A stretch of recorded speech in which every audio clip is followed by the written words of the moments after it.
Jamestown hosted a much better Grand Forks Central team last Friday night, so they knew they were already going to have it tough, but things became a lot tougher in the middle of the second quarter when this happened. Brady Nino, the snap's very high, and he's able to grab it, and he is brought down right away. The snap way too high. Brady is not up yet, and he's hurting.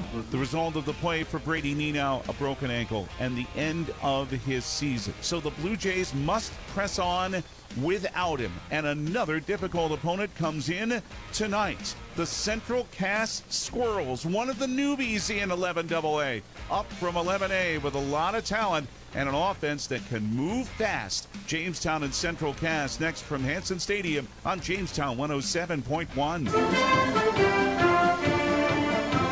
Jamestown Blue Jays football is brought to you by Creative Energy and Dan Superstop, Dakota Central, Hugo's Family Marketplace, Otter Tail Power Company, Professional Eye Care Centers, The Frontier Ford Grill, Unison Bank, Hillerud Construction, SMP Health Ave Maria, Gun and Reel Sports, Essentia Health, Farmers Union Insurance, Steve Benyon Agent, Jamestown Country Club, Originals, Apex Physical Therapy, Jamestown Parks and Recreation, Johnny B's Brickhouse, Buffalo City Diesel, Jamestown Regional Medical Center, RM Stout, and Pit Stop Express Lube.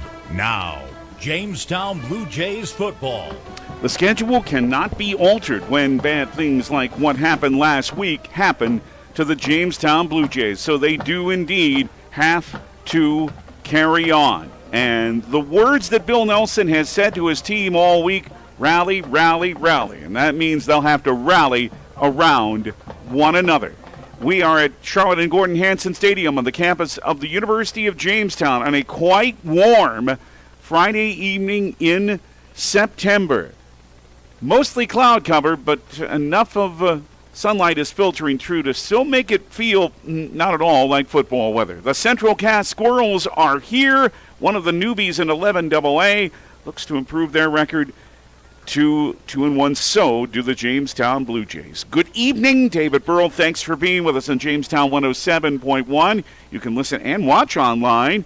First, I'll tell you that we're glad to have you, too, if you're listening on the Heritage Signal of I3G Media in Jamestown, and that's 1400 AM. But, yes, once again, you can watch tonight's action. Johnny B's Brickhouse bringing you streaming video.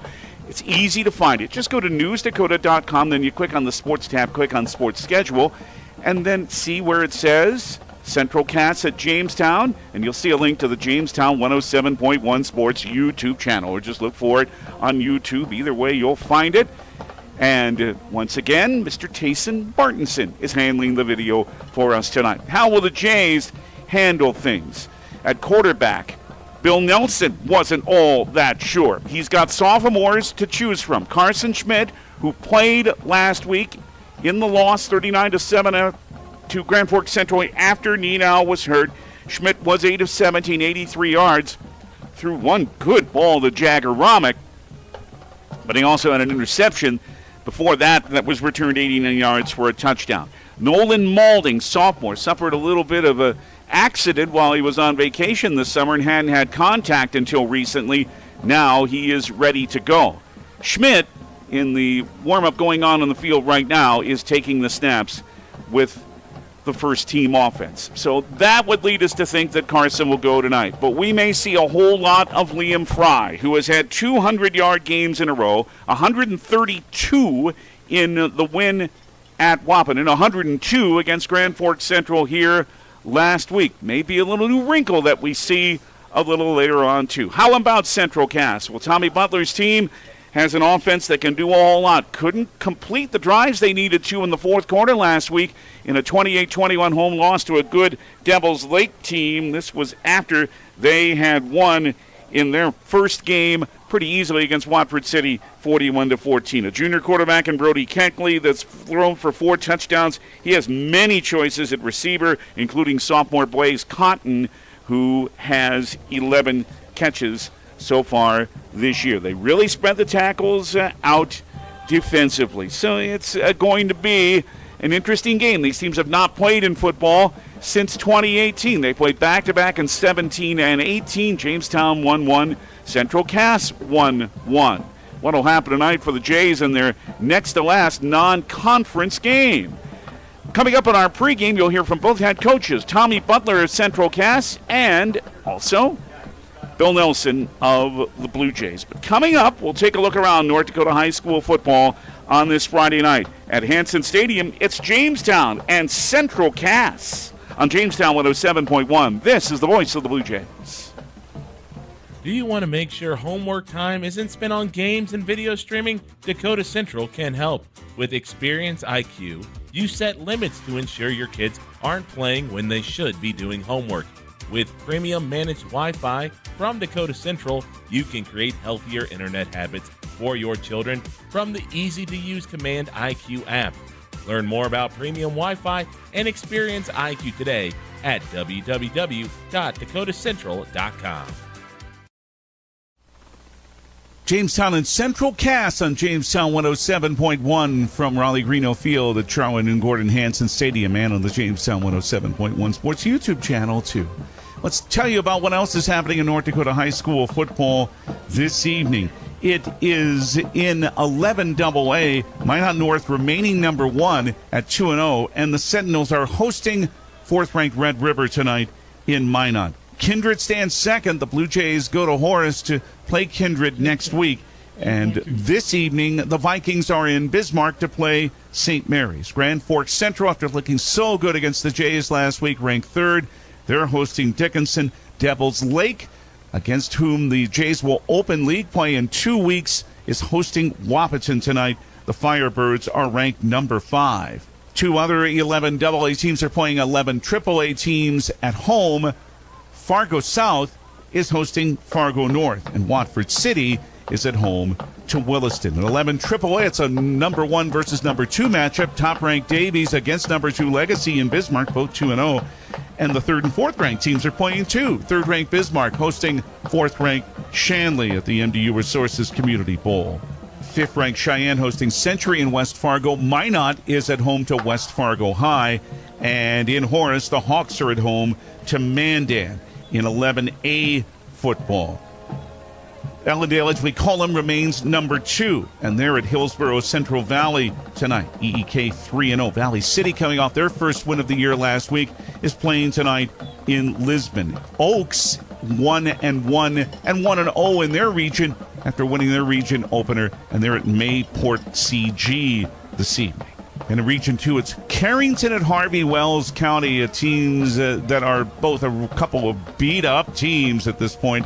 After having lost their region openers, they're both 1-2. A very important game tonight for both teams being played in Harvey. In 9-man, top-ranked New Rockford Cheyenne Matic is hosting 4th-ranked North Border. And the Rockets are trying to keep up just an amazing streak. They have won their last 15 games by at least 30 points. 2nd-ranked Lemoore, Litchfield Marion. The Lobos play at South Border this evening. Napoleon Gacko Streeter coming off a loss. They're 2-1, and they're going out west to play Richardson Taylor Hebron. And at Hanson Stadium, it's Jamestown and Central Cass in non-league game number 3 for the Blue Jays. Coming up, our pregame visit with Blue Jays head coach Bill Nelson on Jamestown 107.1. This is the voice of the Blue Jays. Before you can start building a business, you have to have great builders. Hillerud Construction is a builder of high-quality commercial buildings, and they're hiring talented labor and carpenters to help them do just that. Vacation, paid holidays, 401k, and health insurance benefits for full-time employees, plus great pay depending on experience. Apply at 1008 2nd Avenue Southeast, Jamestown, or visit HillerudConstruction.com. Again, visit HillerudConstruction.com, and let's get building. Jamestown and Central Cass on Jamestown 107.1. And the Squirrels head coach is Tommy Butler. The record says 1-1, but how big or how small so far has been the adjustment moving up to 11AA? Honestly, I don't think there's really much of an adjustment when it comes to, you have to prepare the same. We saw good teams down there. We see good teams up here too. The thing that, we know that is going to happen is that in every game it's going to be a battle. You're not going to get the 50-point blowouts or anything like that, which is awesome. We love that. We love the fact that we get to play in these kinds of games that are gonna, it's gonna take every single person on our team, on our staff to get us a win, and tonight's gonna be the exact same thing. So, we just love being up at this level and love the competition that's up here. You certainly saw that in what's, I think, going to turn out to be a pretty good Devils Lake team last week. It was a matter of, finishing drives in the fourth quarter. They did. Yeah, I mean, credit to them. I mean, they beat us for sure. I mean, I told our kids afterwards, I think that's the worst game that I've ever coached as a coach. I'm totally taking the loss on that one. It's not our kids. We had too many times where we were making too many mental mistakes, and to me, that's 100% on me as the head coach. Like, we can't be putting our kids in that spot where they're thinking and playing like that. And so, we really took the time this week to try to simplify stuff and just to get our athletes to play fast. And to me, that's your job, right? Your job as a coach is to get these kids prepared and just to allow them to show off the skills and talents that they have. And so I think, that's what I'm most looking forward to tonight, is just to watch these kids compete and finally get to see their talent shine. The fact that Jamestown lost Brady Nenow, their very good quarterback, I'm sure doesn't change things a lot for you, because they still have athletes and they're still now trying to figure out what their quarterback situation is. I'm sure you're thinking they're going to want to try to run the ball a lot, right? Yeah, I mean, even when you watch them, they're a 50-50 team. They try to keep it balanced. Like you said, they have great athletes all around. I mean, even their kid that came in the varsity game, I mean, he had a couple of throws that, I know he threw like one pick six, but he also had one right down here on the sideline to their single receiver. That was a wow throw, So, I mean, he can make all the throws. He can do everything that you need. I know they listed two different quarterbacks that we might see tonight. So, either way, we're excited for the challenge. We're excited to see who they bring out. But we know that, again, they're going to get the ball to their athletes. They're going to try to establish a run. And again, what a fun game, what a fun atmosphere this is going to be. Tommy Butler, the head coach of the Central Cass Squirrels. Thank you. Good luck tonight. I appreciate it. Go Squirrels. And coming up, it's Jays head coach Bill Nelson on Jamestown 107.1. This is the voice of the Blue Jays. This is the sound of a good old-fashioned garage. It's called Pit Stop Express Lube and More in downtown Jamestown at 117 4th Street Northwest. Are you a new UJ student? Bring your vehicle to Pit Stop. They'll make sure your tires are good, fluids are filled, and your vehicle is perfectly maintained for safety. And UJ students get a 10% discount when you show your student ID, and no appointment is necessary for oil changes. Pit Stop Express Lube and More. Call 952-7867.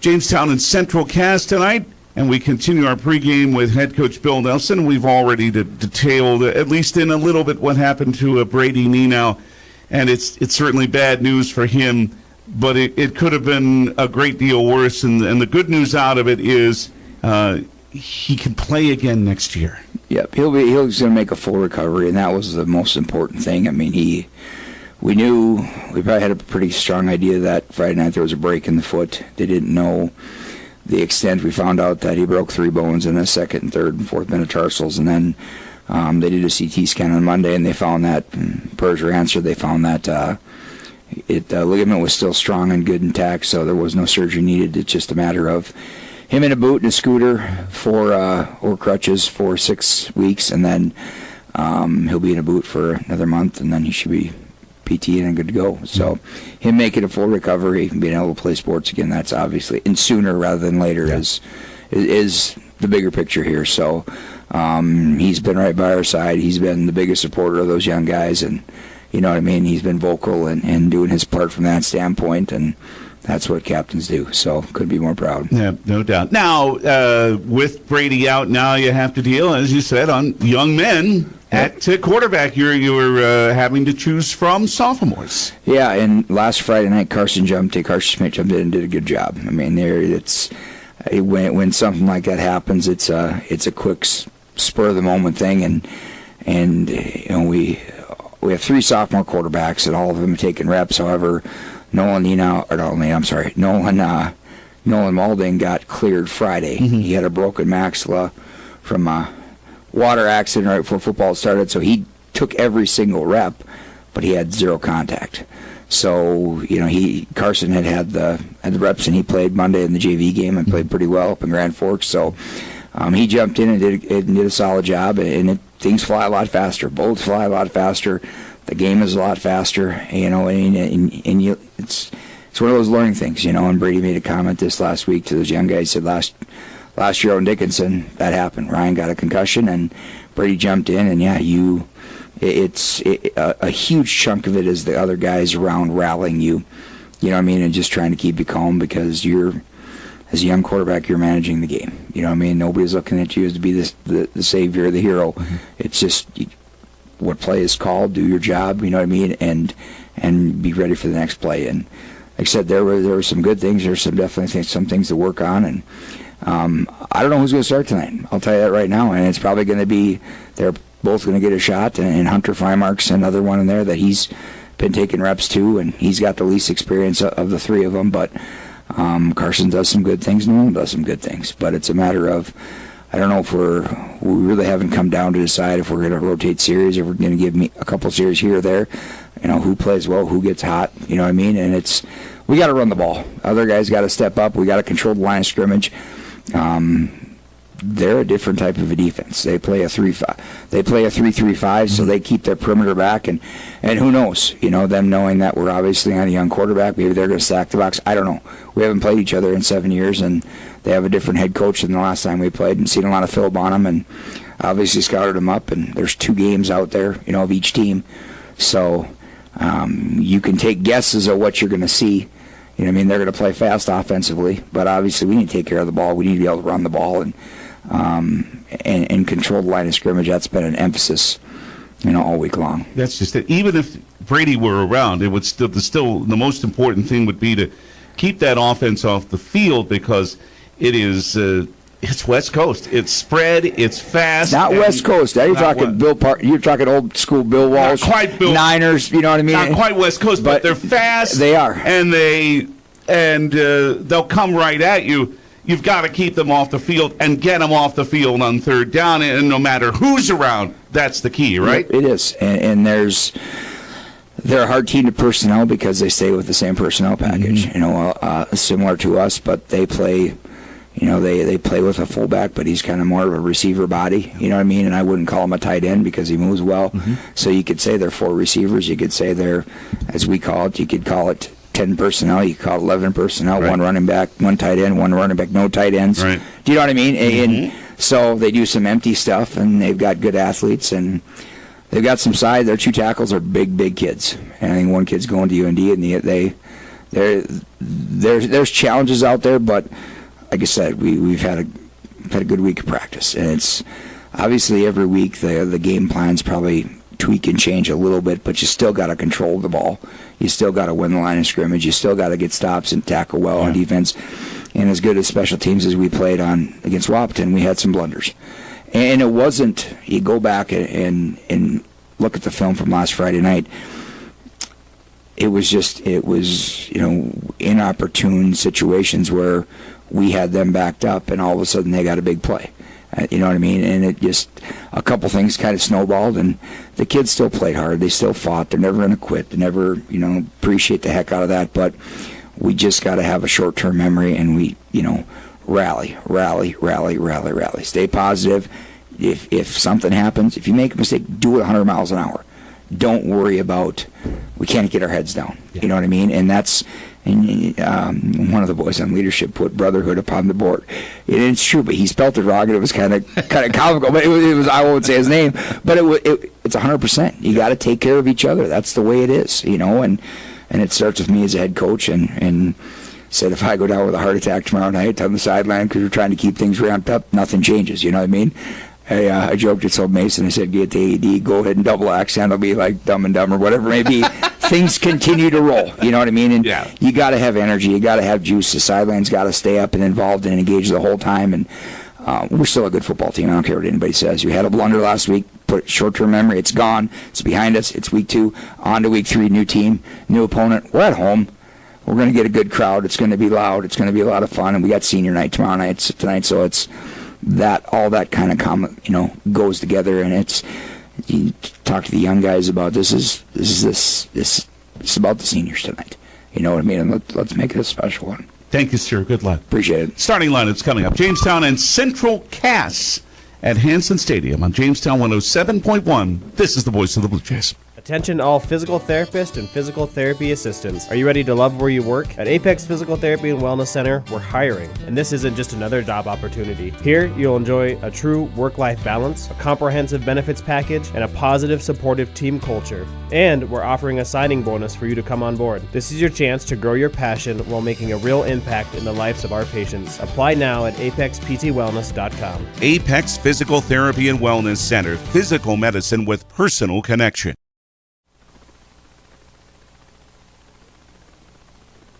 Pit Stop Express Lube and Tire starting lineups. Well, you heard Bill Nelson say he wasn't sure who was going to start at quarterback, but again, we did see Carson Schmidt taking the reps in the warm-up with the first team, so we'll see. The 5'10", 170 sophomore, 8 of 17 last week against Central. Nolan Maulding, another sophomore, backs him up. Liam Fry, the senior, with 200-yard games so far, 234 yards rushing for the senior, 6'2", 205. Will Bennett will see some carries.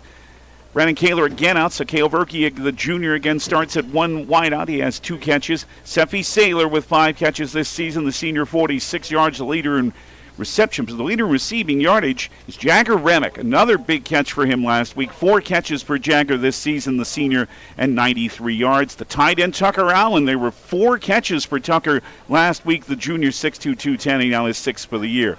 Tackles on the left side, Cody Barrett, the 220-pound senior. On the right side, 220-pound junior, Eli Olson. The guards on the left side, Ryan Doctor, the 225-pound junior. On the right side, the 205-pound senior, Jet Wharton. The center is the 205-pound junior, Jackson Morris. Trevin Quam, Evan Wiersma, Hunter Rohrer. They're the 3 ends for Central Cass. Wiersma's huge, 6'3", 290. Ben Nelson will also see plenty of playing time. The linebackers, Colton Cruchet, a senior, Aiden Flemel, a junior, Grady Moeller, a junior, and Blaze Cotton, a sophomore, and Lane Watterson, you heard him say a 3-3-5. Well, Watterson and Cotton kind of go back and forth between the backfield and the secondary. Watterson and Link, the corners, that's Keaton Link. Easton Holland, who has 10 tackles, is the free safety, and Mason Olson is the strong safety. Now, when Central Cass has the ball, their junior quarterback, Brody Kegley, who's passed for 2 touchdowns in each of the first 2 games, 477 yards. Colton Cruchet has 2 touchdowns rushing, 2 more receiving. He's the senior running back. Sophomore Blaze Cotton, their leading receiver, with 11 catches, 121 yards. Easton Holland also starts. He has 4 catches, 1 for a score. Jackson Hogg, a sophomore, 6 catches. And Parker Wixo, W-I-X-O, 7 catches for the junior. Wiersma, the left tackle, we told you he's 290. The left guard is Ben Nelson, a 210-pound sophomore. Jennings Cooney, the senior at center, 5'9", 240.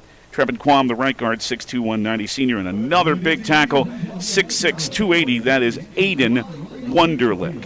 And for Jamestown defensively, Jet Wharton, Cody Barrett, Ryland Doctor, the starting front three, plenty of seat time. Bennett Gaynor, Mason Gibson, Liam Fry, and Seffi Saylor, the backers.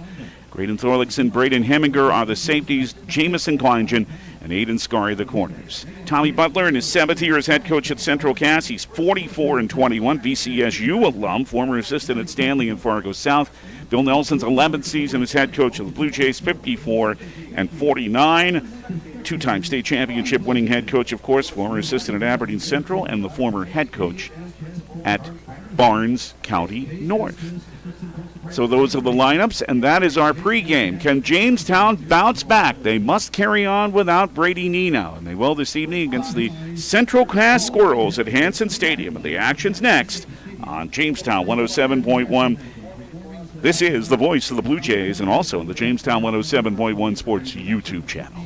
You know you don't really want that hurry-up, bought on the cheap, not sure what I got insurance coverage. Good, because Farmers Union insurance agents do things just a little different. We'll work with you personally for home, auto, business, or farm insurance and tailor the exact coverage plan you need, because we're not satisfied until you are. Different? You bet. Farmers Union Insurance. Simply different. Good luck to the Blue Jays and Jimmies from your local Farmers Union agent, Steve Benyon. Not all products underwritten by Farmers Union Insurance.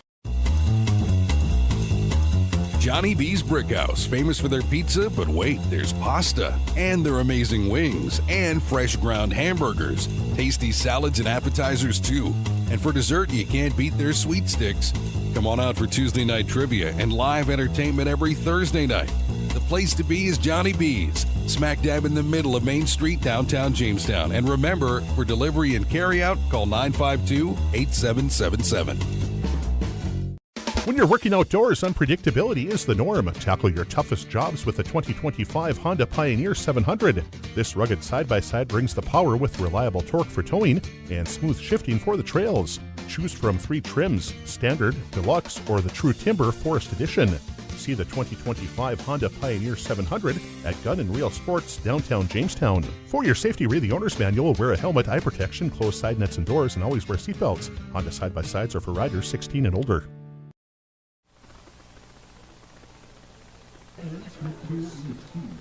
Lineup's about to be introduced. Good to see our old pal Mark McKenzie, and he'll do that. Makes me think of hockey season, which isn't terribly far away. And Mark will bring you plenty of that here on Jamestown 107.1. With a reminder again, you can again watch this evening's proceedings. Johnny B's Brickhouse brings you the streaming video. Easy to find at newsdakota.com.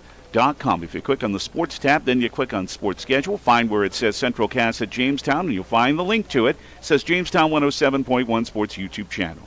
You can find us that way, or if you just want to go to YouTube and search Jamestown 107.1 Sports. Easy to find it. Then you click on the live tab, and there you'll find it, live and archived. Now, the next two for the Blue Jays are on the road, and we want to give you a note about next Friday. The Jays do play the Kindred Vikings, but it won't be in Kindred. This is the other team, like Central Cast, moving up from 11A to 11AA, but they played a home game earlier at Horace in Hawk Stadium. Of course, the Blue Jays were there in the postseason last year, and that's where Kindred will host the Blue Jays again next Friday. And also make note, it is an earlier start time. We'll be with you at 5:30 here on Jamestown 107.1 from Horace next Friday. Remember, if you're heading there, it is not Kindred, it is Horace.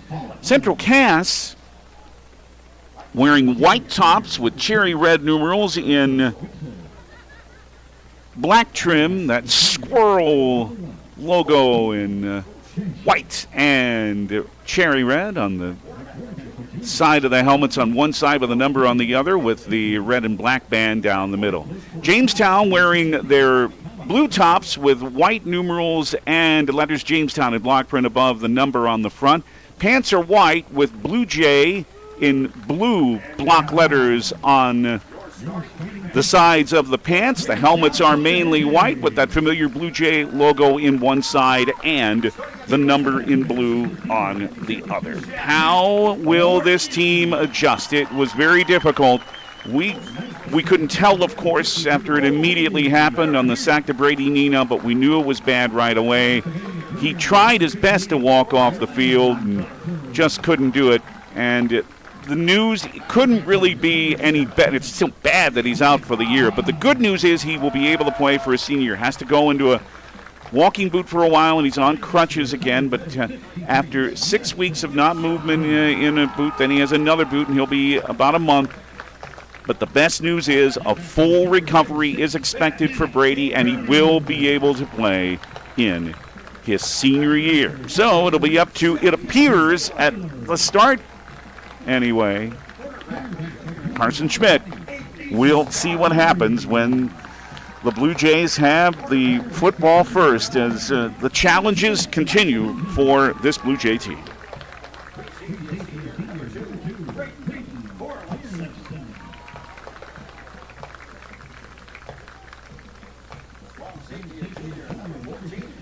As Bill Nelson said, it is senior night. The seniors were recognized earlier. Graydon Thorlingson, Bennett Gaynor, Liam Fry, Jagger Remick.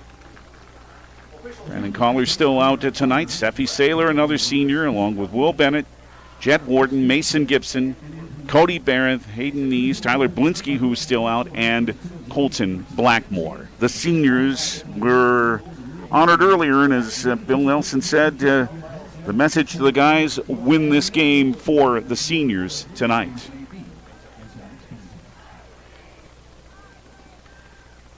Central Cass will have it first. Jamestown won the option, deferred to the second half. So Chase Trout is ready for the opening kickoff for this evening. Colton Cruchet, or I should say Zane Blixt is back there, and he's back there along with Kellen Cruchet. They're the returners. And tonight's opening kickoff is brought to you by RM Stout, your Ford, Dodge, and Jeep dealer in Jamestown. They've had the right value since 1941. Chase Trout has had 3 touchbacks in his first 2 games. And we hope you enjoy the action from Hanson Stadium on a mostly cloudy evening now. It's a little bit of help that the sun, frankly, went behind the clouds, because you know how warm it has been the last couple of days. Trout with an end-over-end kick. This is taken at the 4-yard line. And this is Blixt. Cuts right, 10, 15, and near the 20, and spins ahead and is cut down right there. Blixt has it back to his 20-yard line, and Graydon Thorlickson made the hit for the Jays, and that's how this football game begins.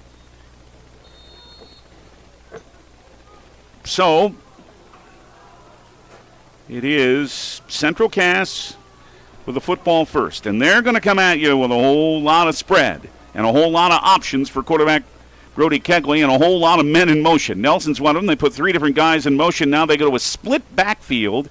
Now they send Blixt wide to the left, and they hand it off 22-yard line for Cruchet and down to his 23.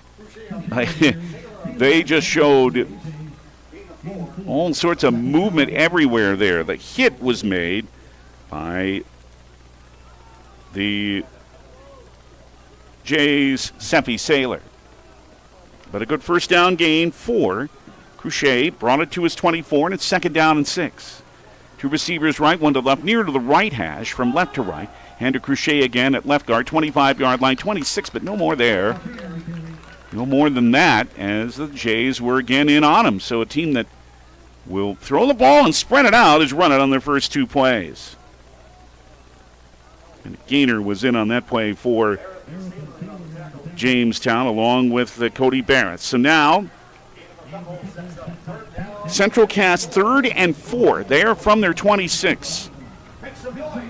And they send Kellen Cruchet wide to the left, along with Blaze Cotton. 3 to the left, 1 to the right. And Kegley throws to the left. Open, this is Kellen Cruchet, 30, 35. He has the first down. Trying to spin out of a tackle, but he's all the way down to his 35-yard line for a first down. So Kellen Cruchet is the receiver. In on the hit, Aiden Scary and Braden Heminger. But the gain is 11 to Central Cass's 35. And the Squirrels, or 9, I should say. I'm supposed to be good at math, too, aren't I? Central Cass's first down on this Friday evening. No score, just underway in the Gun and Reel Sports scoreboard. 2 receivers to the right. That's the wide side. Kellen Cruchet's to the left. Kegley sends Garrett Cruchet in motion, and they hand off to Blaze Cotton, and the Jays were waiting for that. Ryan Doctor brought him down at the line of scrimmage. So they're showing a whole lot of different looks. No doubt they have hidden some things that they wanted to give Jamestown a first look at. But no gain on that play. 2nd down and 10 Central Cass. The Squirrels at their 35. Throw to the right. This one's caught by Cotton. Outside the right numbers, 40, 45. Spinning out of a tackle, and he's all the way to midfield. First down and a flag down is 2. As Braden Heminger made the hit.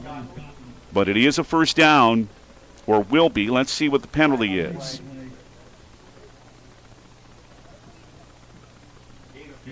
So Cotton has his 12th catch. If it stands,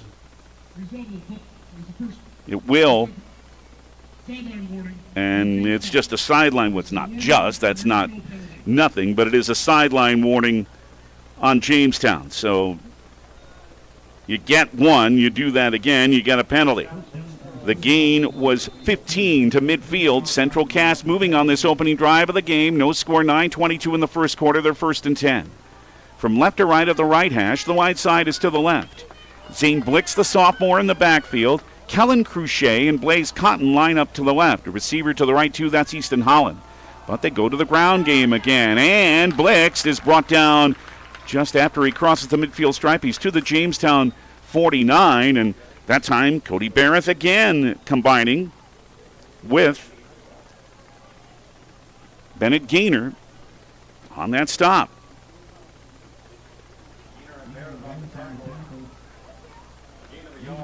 So it's second down and 9 for Central Cass, the Jamestown 49. They've had the ball. Central Cass about the first 3.5 minutes. Two receivers to the left, the wide side.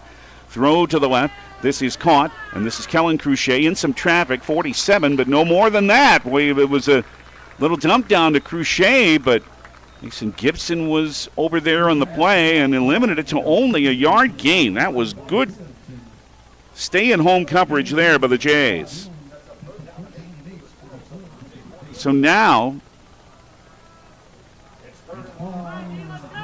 3rd and 8 for Jamestown, for Central Cass, that is, at Jamestown's 48. They converted a third down earlier. Brody Kegley looking to the sideline for the play. Now he sends Blaze Cotton to the right. Ben Nelson is that way too. 3 receivers to the right for the Squirrels. Kegley is looking that way. Here comes some pressure from Liam Fry, and he brings him down back at the 45. Liam Fry has his first sack in his career. And we'll have a punt formation for Central Cass, and Kegley didn't see him coming. The loss is all the way back to the Central Cass 45, a loss of 7. The punter is Hayden Folletti. Didn't punt the first week, 2 last week, averaged 24.5. He had one 37-yarder. Cale Verkey and Steffi Saylor standing inside their 14. Here comes some pressure, and he kicked it off the top of his foot. He saw the pressure coming. It's a sideways roll, takes a Jamestown bounce, and it's just barely in Blue Jay territory. With 7:04 remaining in the first quarter. Not what Folletti wanted there. It is at the 47-yard line of Jamestown.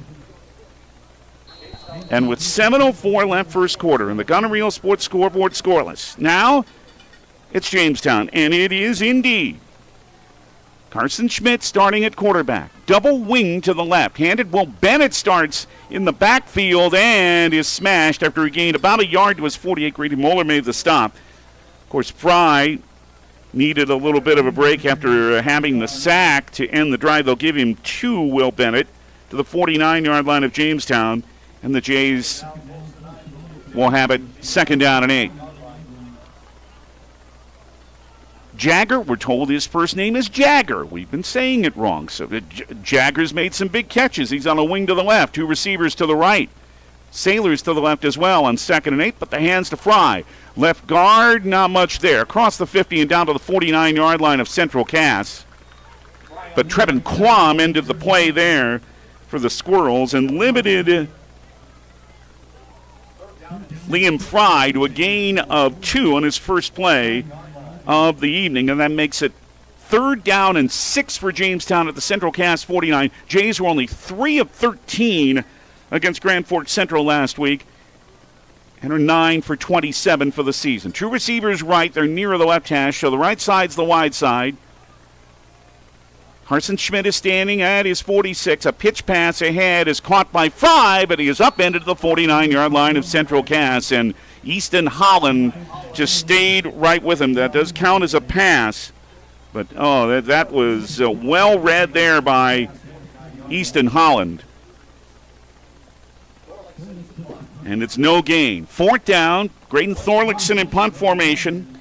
28 yards, a punt with 6 so far. He did have 1 blocked last week. Blaze Cotton is standing back at his 10-yard line. So the Jays can take advantage of good field position. Pass to Graydon, spinning kick. Fair catch called for at his 18 by Blaze Cotton. With 5:10 left in the first quarter at Hanson Stadium. A scoreless game on the Gun and Reel Sports scoreboard. And we're awfully glad to have you with us on this Friday evening. And a reminder again, they'll spot it at the 19. You can watch this game.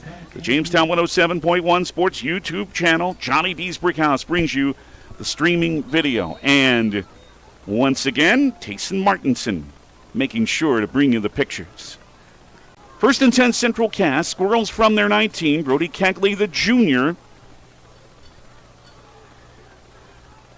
at quarterback. Had only one pass play in the first series. Has one in the first of this series. Colton Cruchet caught it. 20. Outside right, numbers 30, 35, 40 at the Jamestown sideline. He's forced out of bounds, but a good gain is all the way out to his 43-yard line. That's a gain of 24 on the pass play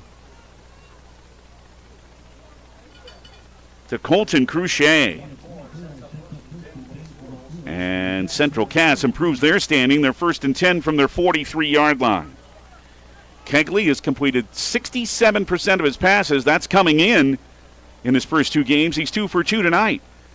2 receivers short side right. Handoff. Colton Cruchet is met hard and brought down after a gain to his 44, only a yard, but he's fortunate to have that because he was wrapped up extremely well by Seppi Saylor.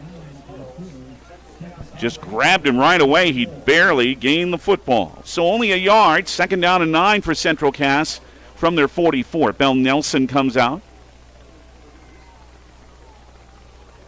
5 linemen come to the line. The skill players still in a little bit of a huddle. 2 receivers to the right. Brody Kegley says, hey, you, Mason Olson, come over here to the left. He does.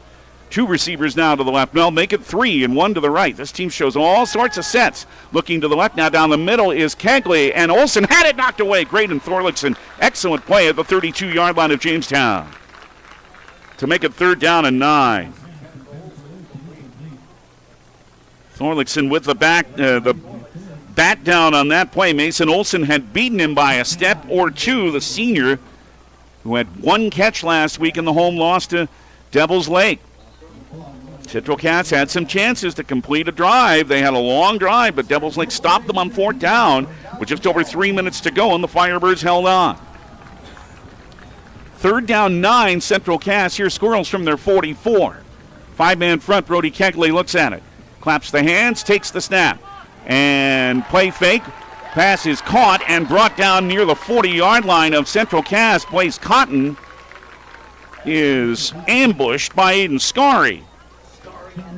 Excellent play by Aiden leads to a loss, and the Jays with stay-at-home defense that's looking pretty good so far. They'll give him forward progress to the 43 for a loss of a yard. Well, let's see if Hayden Folletti can come up with a better punt than he had a moment ago. Well, he's going to come to the sideline. It's not going to be Folletti. It's going to be Blaze Cotton punting this time. And Cotton, with a spinning kick, running up on it at his 24, is the Jays' Sailor, 35-40 and out of bounds. Good return on the run by Seppi Saylor. He's outside the Jays' 40-yard line. In fact, they'll spot him at the 43, a 19-yard run back. 3:27 remains first quarter. No score yet on the Gun and Reel Sports scoreboard. Thank you for joining us here on Jamestown 107.1. Johnny B's Brickhouse with a streaming video to the Jamestown 107.1 Sports YouTube channel. Tucker Allen is wide to the right. Slot to the right. Saylor to the left for Carson Schmidt. 1st and 10 Jamestown from right to left at their 43. Here comes a flag that's going to stop that play. And this will be the first penalty of the game on either side, and it's going to be on Jamestown for a false start.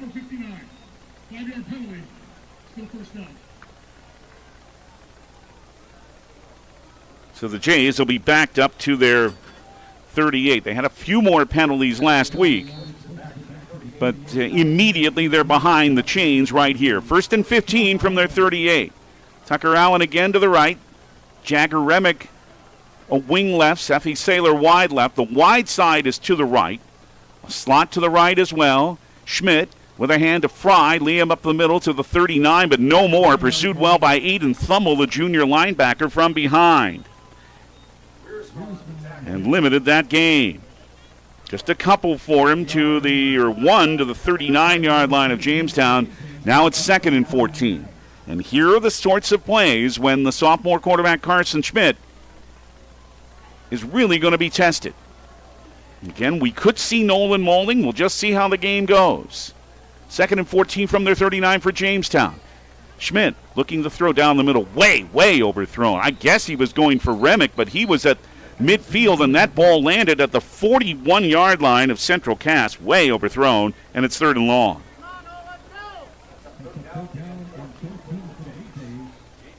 And that will come with experience for the sophomore to make sure to tone the pass down a little bit.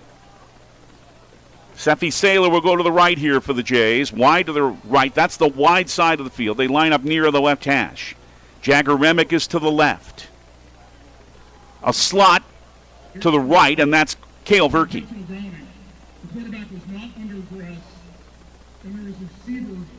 Will Bennett will be in the backfield here. Official explaining that was not grounding. No, that wasn't grounding. He was going for a receiver, and the ball was way past the line of scrimmage. Why was that even a question?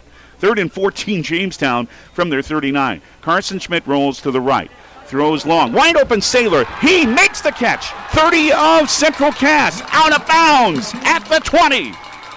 Seffi Saylor has catch number 6 and his biggest one yet, and the Jays' biggest play so far this season.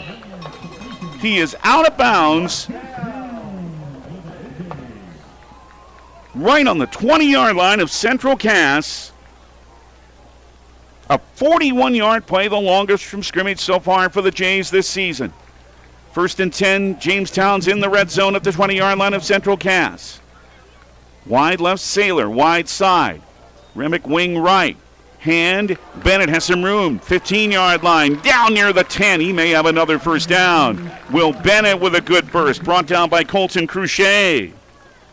And the big play helps Jamestown along. They will spot him at the 21, 2nd down, or at the 11, 2nd down, and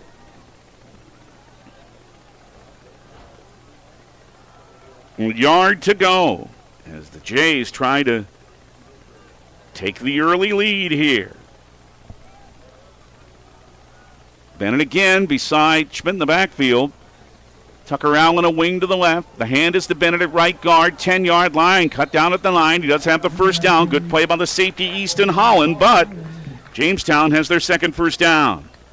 They just gained their first one a moment ago on that big pass play, and Jamestown now has it 1st and goal at the Central Cass 9. Only 1 of 3 in the red zone last week against Grand Forks Central. They are now 4 of 7 in the red zone this season. Seffi Saylor wide way to the left. They're at the right hash. Cale Verkey to the right. Will Bennett again beside Carson Schmidt in the backfield. 1st and goal, Jamestown at the Central Cass 9-yard line. And a little bit of movement, I think, in the line. And, yep, that's, I believe, going to be against Jamestown for their 2nd penalty. It's on Will Bennett, they say, for making a little bit of a move forward.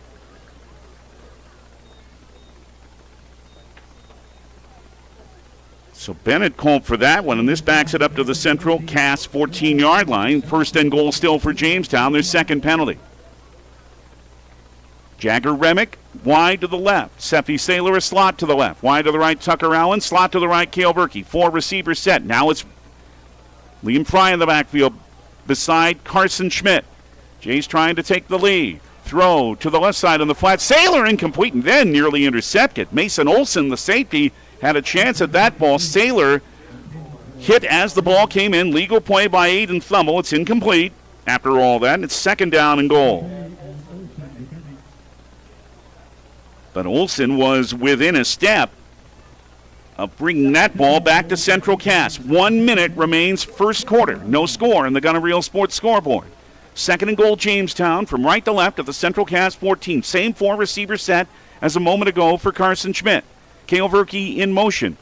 They do hand it to him on the sweep. He is to the 10-yard line and down to the 9. Central Cass able to follow him and hold Cale to a 5-yard gain. Now that'll make it 3rd down and goal. Blaze Cotton was in on that play. So Verkey with the run, and that'll make it, they spot it at the 8-yard line, so it's a gain of 6. And that'll make it 3rd down and goal for Jamestown. Jays 1 of 2. The big pass play was the third down conversion just earlier. 2 receivers each way. Fry beside Colton Schmidt in the backfield. 49 seconds in the first quarter. Snap to Schmidt. Colton looking right side of the end zone. Caught! Touchdown! Tucker Allen! Touchdown, Jamestown! Tucker Allen, who saw more targets last week, now has his first touchdown catch. And the Jays, for the second straight week, score first. Just a little in route. Well done there. And with 42 seconds left in the opening quarter, the first lead goes to Jamestown. Chase Trout is 3 for 4 in extra points this season. It's a dribbling snap. Cale Verke is the holder now, and he throws toward the end zone, and it's incomplete. So Verke, Brady Nino have been the older, but a dribbling snap there by the Jays prevented that extra point from working. But Jamestown is on top.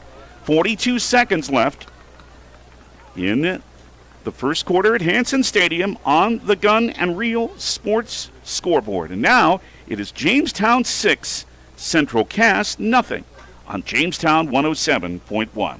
This is the voice of the Blue Jays. Are you looking for a rewarding job and a great environment where you can make a difference in someone else's life every day?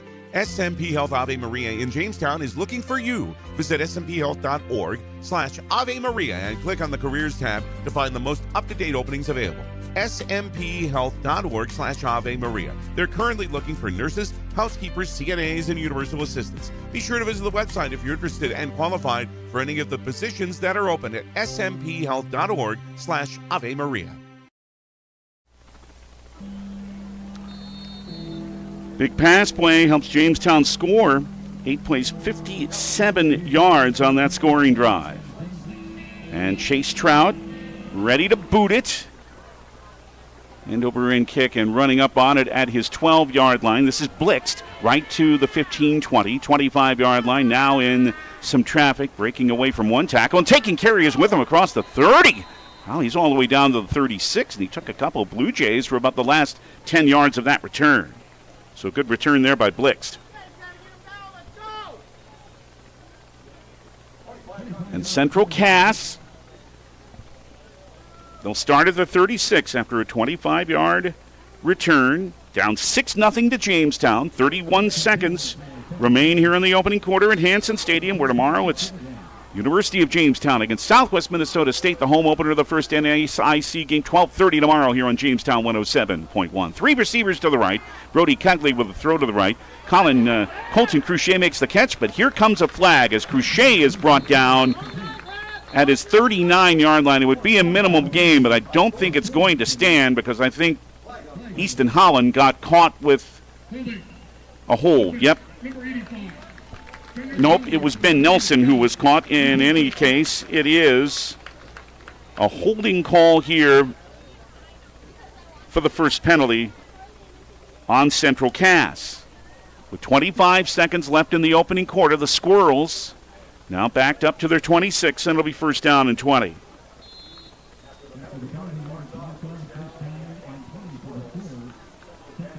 Five of 6 for Brody Kegley. So far, he has 3 targets to the left. Clock runs 15 seconds in the first quarter. Kegley claps his hands, throws quick left. Caught. Cruchet! Kellen is brought down at the 21-8. And Scary makes another excellent play. He made 2 great hits in the opening quarter, which has now come to an end.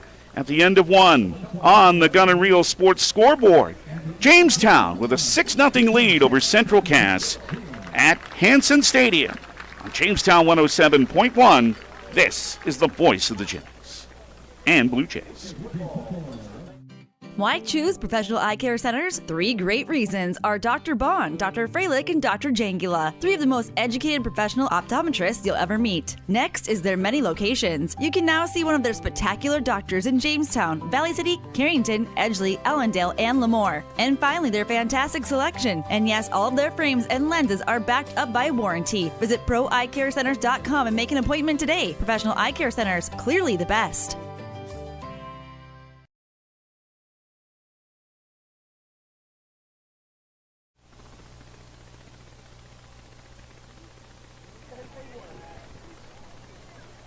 6-0 Jamestown as the second quarter begins with Central Cass. They're going to have it second and long.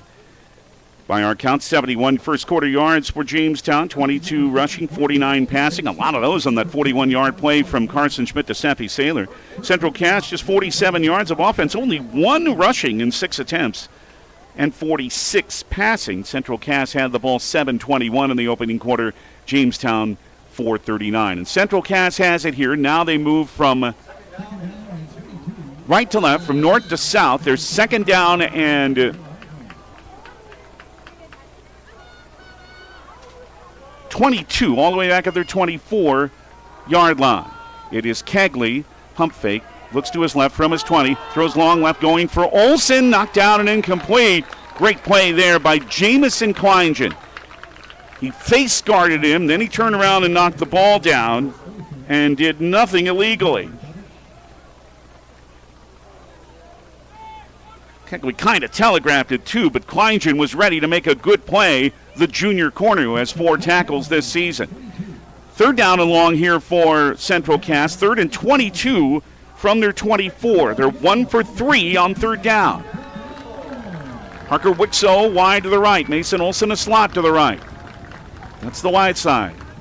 Here is a toss back to Colton Cruchet around right end, 25-30, trying to turn that corner, but he's down only to his 33 thanks to Graydon Thorlingson. Just a toss back, and that was, well, if you make it to the first down marker, it's really something. But honestly there, they were just trying to give themselves a little more room, and they gained 8. So it's 4th down and 14 for Central Cass, and here is another chance for Hayden Folletti. He didn't punt the last time, but he will here. He miskicked that first one, and Blaze Cotton kicked the second one. This time it is Cale Verkey and Seppi Saylor standing at around the 35, and they won't touch this, and Central Cass lets this roll. Takes a little bit of a Jamestown bounce, and the Squirrels down this at the Jamestown 43-yard line.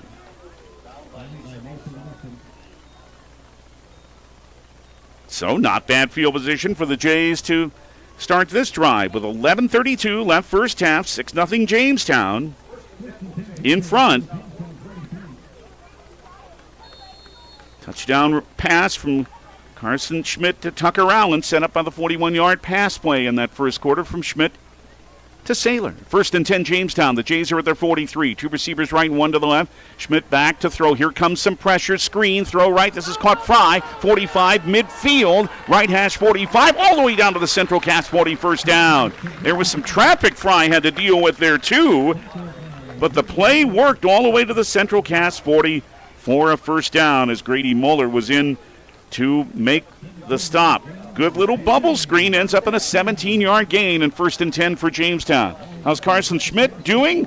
Well, not bad, thanks. 5 for 6, 66 yards so far. 1st and 10 Jamestown, Central Cass 40. Right hash wide side left, a receiver that way. Hand to Fry at left guard, 36-yard line, 35, 34. 6 more good first yards for Fry. Grady Mueller was in on that play. So they're still being able to mix it up fairly well here. And Carson Schmidt in his first start looks pretty steady. Will Bennett is now into the backfield. Cale Verkey wide right. Seppi Saylor wide left. 2nd and 4 Central Cass 34 for the Jays from left to right. And there was movement from, we could see it, from Tucker Allen. As a blitzer was coming, it got Tucker Allen out of his stance, and Jamestown is called for their 3rd penalty, and they've all been false starts. And they'll be back to the Central Cass 39, so instead of 2nd and 4, it's now going to be 2nd down and 9. 10:17, clock runs, first half. Jamestown up on Central Cass 6-0 on the Goneril Sports scoreboard. Johnny B's Brickhouse bringing you the streaming video. Find it at newsdakota.com. Same setup as the play that didn't go. Bennett takes the handoff. Will is down to the 35-yard line of Central Cass for a gain of 4, brought down by Aiden Thumble.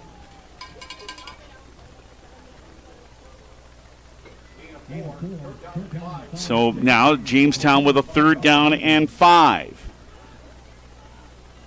2 of 3 on this down so far this evening. Carson Schmidt over closer to the sideline for a play. Still plenty of time for it to snap. The play clock says 15-14. Again, Saylor wide left and Berkey wide to the right. They are not right in the middle of the field where they line up here. Low snap, able to be taken by Schmidt. Carson looks down the middle, long. Allen's open, and it's knocked down, incomplete. Couldn't quite get the ball to him. Blaze Cotton, in fact, had a chance for an interception, but he couldn't hang on. And Allen had beaten Cotton by about 3 strides, but the ball just didn't get there. And now Jamestown on 4th down and 5 at the Central Cass 35 keeps the offense on the field. And only 2 of 8 on 4th down early in the season. They have another chance here. Jagger Remick is to the left and 3 receivers to the right. 4 receivers set for Schmidt. 4th and 5, Central Cass 35. Roll to the right by Schmidt. Lobbing. Allen open this time. He got it to him down inside the 10-yard line. Tucker Allen, who had the touchdown catch earlier, is brought out of bounds at the 6 for a 29-yard gain. And it's 1st and goal. That time, Schmidt right down the right sideline. Moved that ball to Tucker Allen with no problem. 1st and goal Jamestown as they look for a 2-score lead. But first, Central Cass takes a Hillerud Construction timeout. The Jays knocking on the door again. 9:15 first half at Hanson Stadium. Jamestown leading Central Cass 6-0 at Jamestown 107.1. This is the voice of the Blue Jays. This is Bryn Hansen, a senior at Deluxe Billington High School and the 2025-26 North Dakota High School Activities Association Distinguished Student. Participation in high school activities offers a plentiful supply of solid, real-life examples of the positive values that we place such an emphasis on later in life. We learn to play by the rules through activities. The importance of teamwork is learned on the athletic field and in band, choir, speech, debate, and theater. Students learn to work hard and respect authority through these experiences. This has been a public service message from the North Dakota High School Activities Association and this radio station.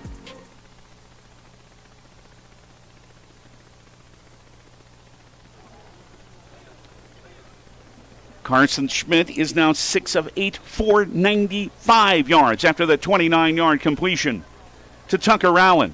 And it's put Jamestown at the 6-yard line of Central Cass. 1st and goal. Tommy Butler out there to rally his defense,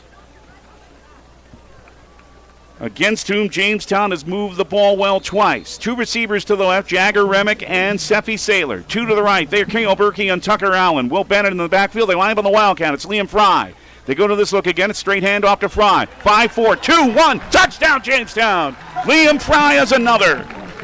His 4th of the season out of the Wildcat this time. And a 2-score lead for the blue and white.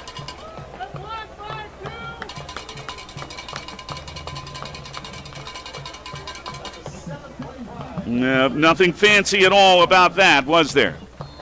Snap it to Liam Fry, and he did the rest. Now Chase Trout will try the extra point. The holder is Kale Verkey. Let's see if the snap goes better this time. It did. Ball's down, kicks through, but it hit the left upright. But Jamestown, with 9:11 left in the first half, has extended it to a 2-score lead over Central Cass at Hanson Stadium. It is now Jamestown 12, Central Cass nothing on Jamestown 107.1. This is the voice of the Blue Jays. At Unison Bank, we provide financial solutions for customers to meet their needs today and achieve their dreams tomorrow. From personal banking services like checking accounts, mortgage and auto loans, to business banking services. At Unison Bank, we offer financial solutions with prompt responses and quality service. Visit unisonbank.com for more information. Located in Jamestown, Linton, and Wishing, as well as Gilbert, Arizona. Member FDIC, an equal housing lender.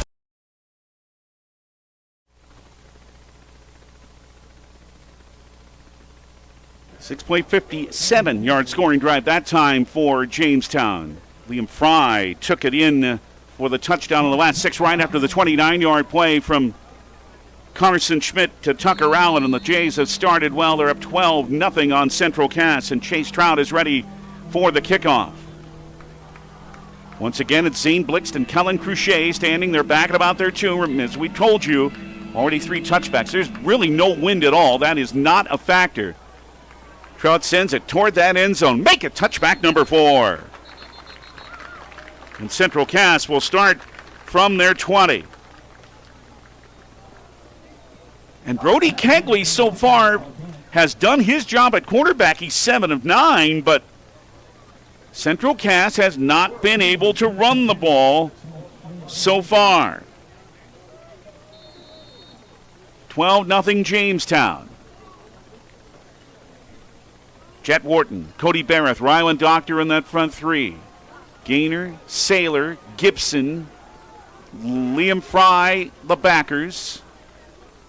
Thorlickson, Kleingen, Scary in the defensive backfield. Handoff is Colton Cruchet. Breaks one tackle, spins out of another one. 25 down to the 29. Very good run. That's what Central Cass needs, is nifty running like that by Colton Cruchet. At last it was Graydon Thorlickson to bring down the darting Cruchet after a gain of 9. They'd only had 1 yard total on their first 6 carries before that. Parker Wixow wide right, Blaze Cotton slot right, receiver to the left, 2nd down and 1, Central Cass from their 29. Handed off again, Colton Cruchet around right end 30, trying to turn that corner. Scary forces him out of bounds, but it is a first down for Central Cass to his 32-yard line, a gain of 3, and the Squirrels move the sticks. And they do get that running game going a little bit. Cruchet rushed for 166 yards in the first 2. Zane Blixt with 32, Kenny Nedevicki with 24. Nedevicki's in the backfield now on 1st and 10 for Central Cass from their 32. Right hash wide side left, from right to left go the Squirrels. Brody Kegley with the hand clap. Looks left, throws left, underneath. This is caught. Blaze Cotton is at his 38. Touchdown by Braden Hemiger for a gain of 6. 2nd down and 4. Watch this game. Johnny B's Brickhouse bringing you the streaming video. The link's at newsdakota.com. Sports schedule you find under the sports tab. Just click where it says Jamestown 107.1 Sports YouTube channel. When you go there, click on live. Tayson Martinson is bringing you the pictures.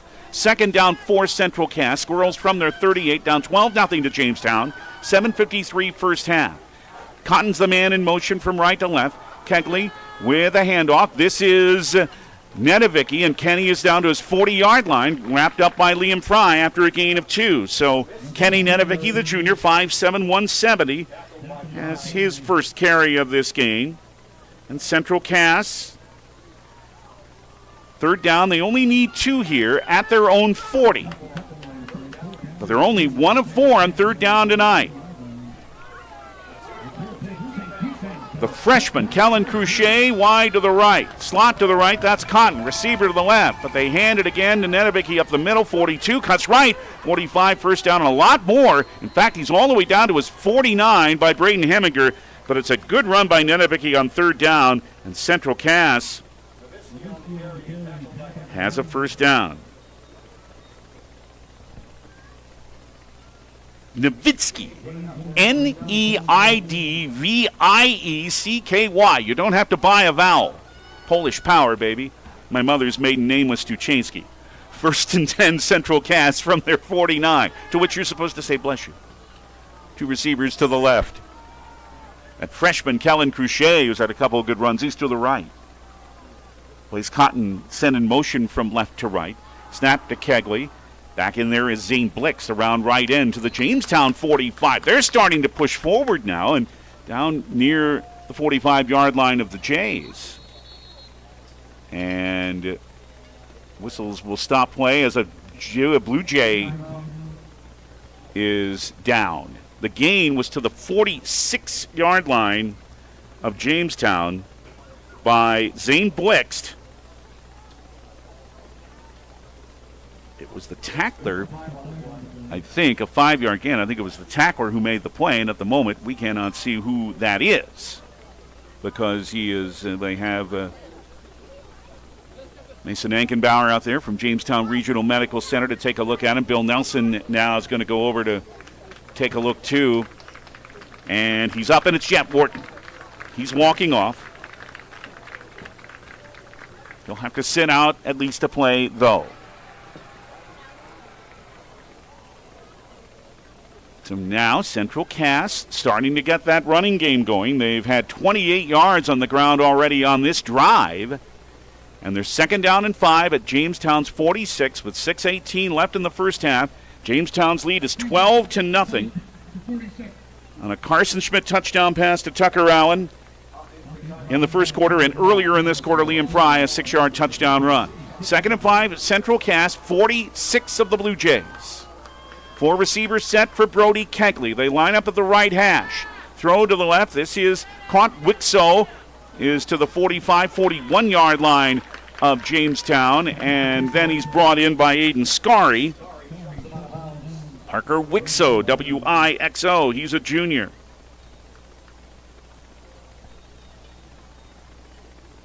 And they're going to spot him just a little bit short of that first down. They need the 41. And now a Central Cass player is not yet up. So all the way over comes Tommy Butler to take a look at him.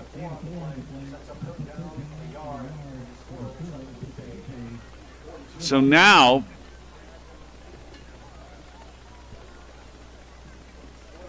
Jamestown will have 3rd down, and no, they're going to move the sticks. Yep, they moved the sticks. I thought he'd made it to the 41-yard line. He certainly had. So it is a 1st down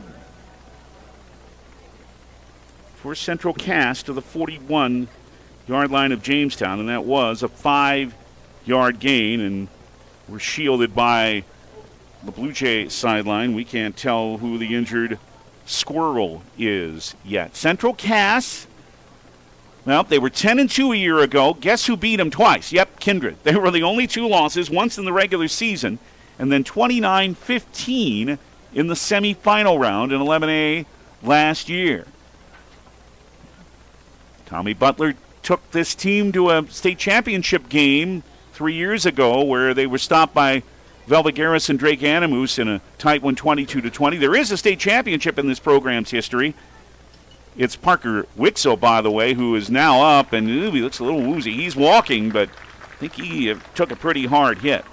Yeah, the state championship was in Class B in 1980 when the Squirrels beat Watford City by a score of 26-12. So, after Wixo, and there, he's taking his time. That's what you want to do in this situation. Take your time. Don't make things any worse than they already are if your head got rattled a little bit. And it did. So Central Cass sets up 1st and 10 now at Jamestown's 41-yard line. 12-0 Jamestown. 5:58 left in the first half at Hanson Stadium. A little bit of light mist falling. Brody Kegley is back to throw at the 47. Long down the middle and wide open and caught. 15-10 down inside the 5, Mason Olson.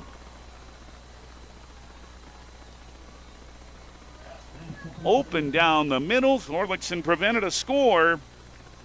But it's a big pass play to Mason Olson. And all the way down to the 2-yard line of Jamestown. A 39-yard play makes it 1st and goal, Central Cass, as the Squirrels try to answer. Gavin Toop is wide to the right. Slot to the right, Kellen Cruchet. Wide to the left is Easton Holland.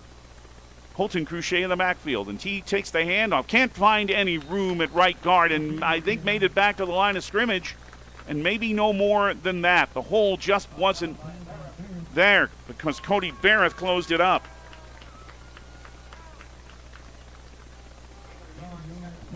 Well, they will give him a little forward progress. I don't know how he made that yard. It is tough in the trenches at this end of the field. This close for Central Cass. They're 2nd down and goal to Jamestown 1. Again, Gavin Toop to the right and Easton Holland to the left. Brody Kegley sends Cruchet in motion. That's Kellen. Here comes a flag. The back judge threw it. Did they snap it in time? No, a false start. Ben Nelson is called for that.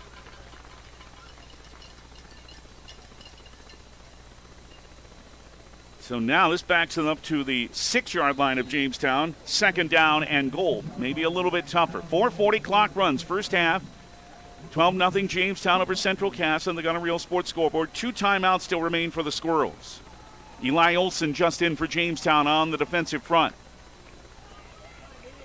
Olson on the wing to the right. It is a wildcat look for Colton. Cruchet around right end. Fry got a hand on him back at the 4, and then Bennett Gaynor finished it off. Maybe they'll give him forward progress to the 3. They give it to Colton Cruchet on a wildcat look, and the Jays stuck with it. The gain is to the 4, and that'll make it 3rd down and goal. Gain of 2. And again, they go with a wildcat with Colton Cruchet. Beside him in the backfield is Aiden Thummel. It is Colton Cruchet again, round right in. Skips going for that corner, but he's brought down. Liam Fry made a great play back and around the 5. So that wildcat look, well, hasn't phased the Jays on either of those downs. The gain is none. Well, they will give him a yard, I should say, to the 4-yard line. That'll make it 4th down and goal, and the offense stays on the field. Central Cass 3 yards away. 3:47 and a half. Still in the huddle and down to 8 in the play clock. Here they come. 5 to snap at 4. Brody Kegley's back in there. 3, 2, 1. They have to call timeout. They weren't going to snap it in time. That's the second Hillary Construction timeout for Central Cass. We'll take a break too. 3:47 first half. Central Cass driving. Jamestown leading by a score of 12-0. Jamestown 107.1. This is the voice of the Blue Jays.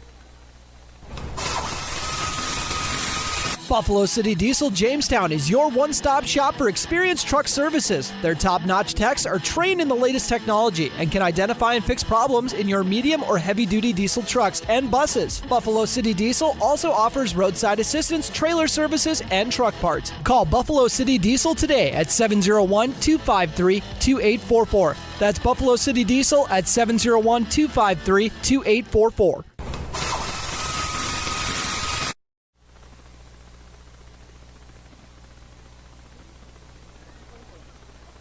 After the touchback, this drive started all the way back at the 20 for Central Cass. And now the Blue Jay 4 on 4th and goal, down to 1 timeout. 3:47 first half. Jamestown 12, Central Cass nothing on the Gunner Reel Sports scoreboard. 2 receivers left and 1 to the right. Brody Kegley fakes the handoff, throws right open, right front of the end zone. Touchdown to Blaze Cotton, his 2nd of the year.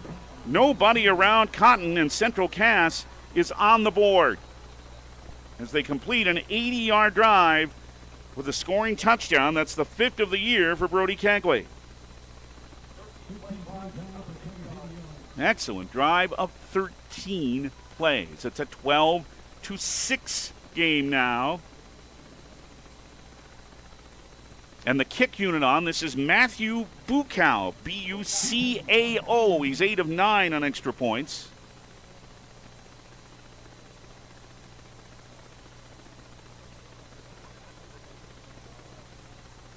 Blaze Cotton set to hold. Hunter Domier will snap. What are we waiting on? Bill Nelson is talking to the referee about something. But for the moment, everyone is just standing around.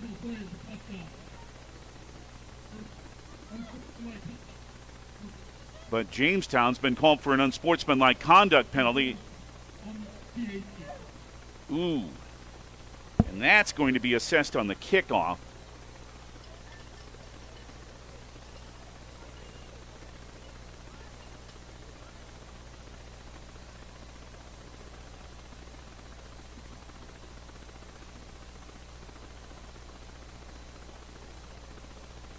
But Central Cass is moving backwards. The official may have pointed the wrong way. Yeah, it's on Central Cass. So they're having to kick this extra point. Matthew Bucao does from the 25 because of the unsportsmanlike conduct penalty. A little of a challenge here. Bucao boots it straight through. Brother, he got it. How about that? An extra 15 yards because of the unsportsmanlike conduct penalty. No problem at all for Matthew Bucao. 3:43 left first half. Jamestown's lead over Central Cass is now 12-7. My apologies. The official pointed the wrong way. The penalty was on Central Cass, but it didn't bother them. Jamestown 107.1. This is the voice of the Blue Jays.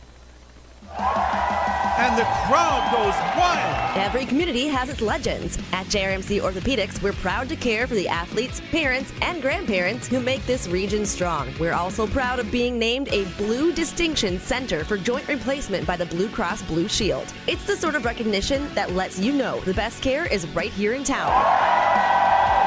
Orthopedic care that keeps you moving. It's right here. Visit jrmcnd.com to learn more.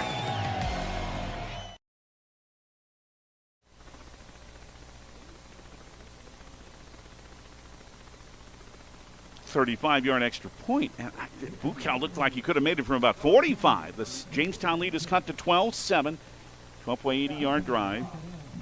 3:43 remaining in the half. Brody Kegley to Blaze Cotton for the last three in the touchdown, and Central Cass is back within one score.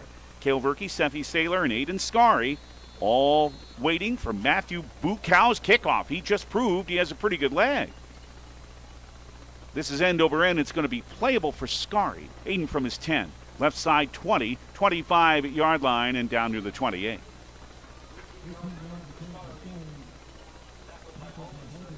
So Aiden Scary brings it back to the 28-yard line of Jamestown.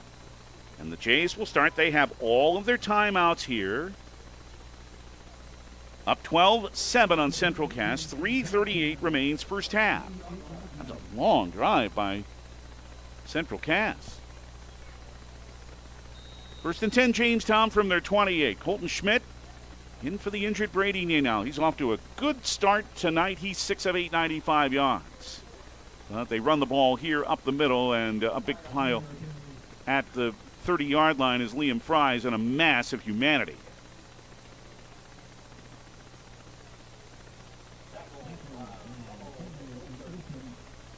Aiden Thummel was in on that play.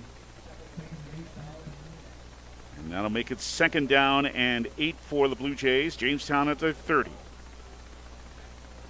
4 receivers set, 2 each way here for Schmidt. On second down and 8, Colton takes the waist-high snap, throw in the right flat. This is called Cale Verkey, is down to his 36 or 7-yard line in the arms of Aiden Thummel.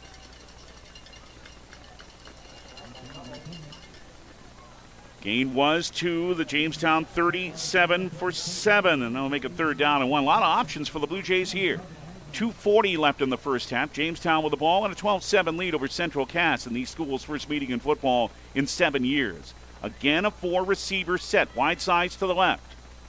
And they hand it again. This time it is Fry and brought down at the 35. Pursuit from behind. There's Aiden Thummel again. This time it's for a loss. And the clock frozen with 2:23 to go in the first half.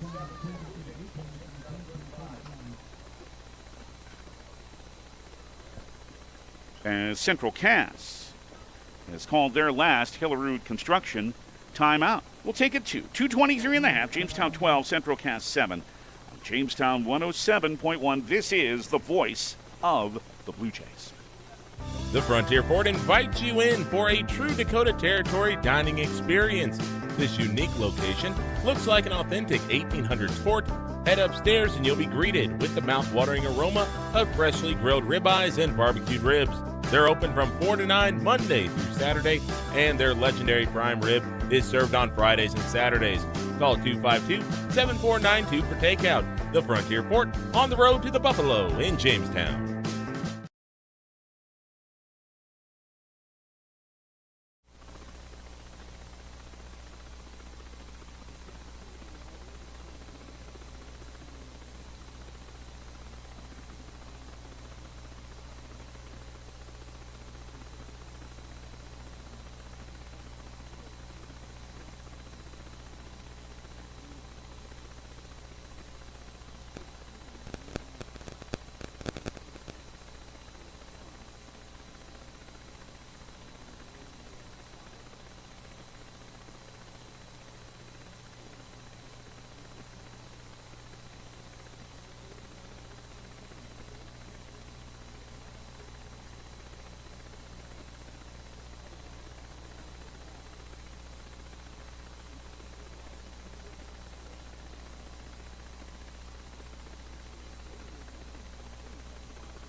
Where do you find the friendliest staff, the largest selection, lowest prices, and the freshest produce? Hugo's in Jamestown. But if you can't wait to go to the store, Hugo's Family Marketplace offers online shopping. You can shop all the departments and all the sales at hugos.com. Once you're done shopping, choose pickup or Hugo's delivery service, and they'll do the in-store shopping for you. Hugo's Family Marketplace. Online shopping at hugos.com. You're gonna find more low prices, more great stuff when you go to Hugo's.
It's Twins baseball season, and at RM Stout Incorporated, we're hitting a grand slam of deals on new and used vehicles. Just like the Twins, we're dedicated to winning for you. From sleek sedans and SUVs to powerful trucks, find your perfect ride at RM Stout Inc. We've got the selection, the service, and the financing options you need. So root for the Twins and cruise on down to RM Stout today. Visit us in Jamestown. Call 701-252-2270 or browse online at stoutcars.com. RM Stout Incorporated, for the best value.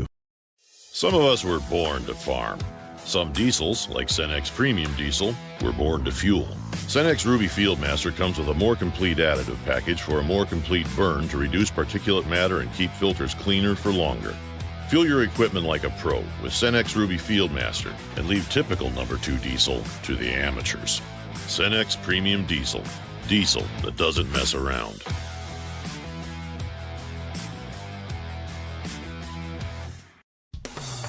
Otter Tail Power Company would like to remind you about the importance of high school athletics in the lives of children. Those extracurricular activities play a role in the education and development of those kids involved and provide a way for kids to learn some of life's most important lessons. Lessons that'll take them through life with a sense of accomplishment and pride.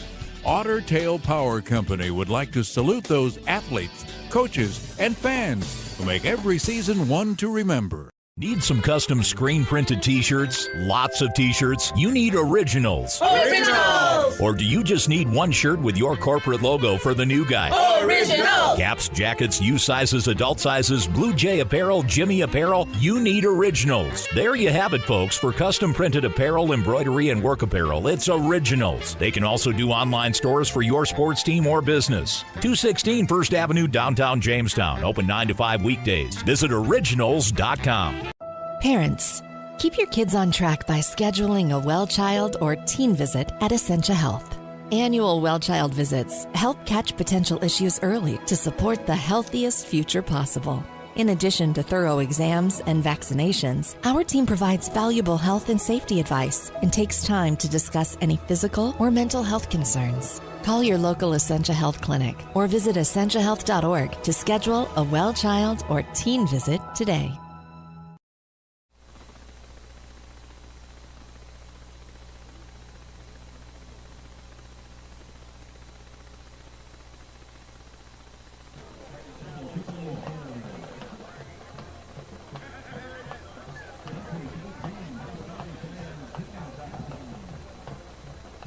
A 2-score lead for Jamestown, but neither touchdown was converted. Central Cass with 2 big drives in the second quarter, one very quick big drive.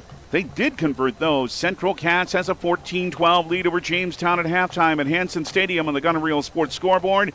And this is the RM Stout halftime report. RM Stout for the best value. David Burrow with you. Thank you for being with us. Carson Schmidt with an 8-yard touchdown pass to Tucker Allen late in the first quarter to complete a 57-yard drive. And that put the Blue Jays in front. Schmidt had a pretty good first half. Early second quarter, Liam Fry with a 6-yard touchdown run to complete another 57-yard drive. And he did that out of the Wildcat. It's Liam's 4th rushing touchdown of the year. But the snap was bad on the first extra point, and the new holder, Cale Verkey, couldn't throw it to the end zone.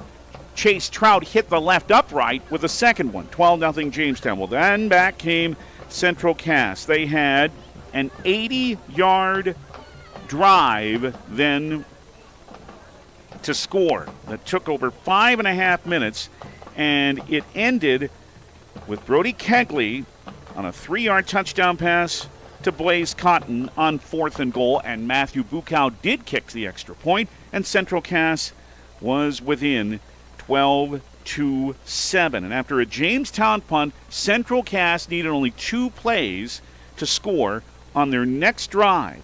They were both done by Brody Kegley. First, he went to Colton Cruchet, who originally had lined up in the backfield on the play.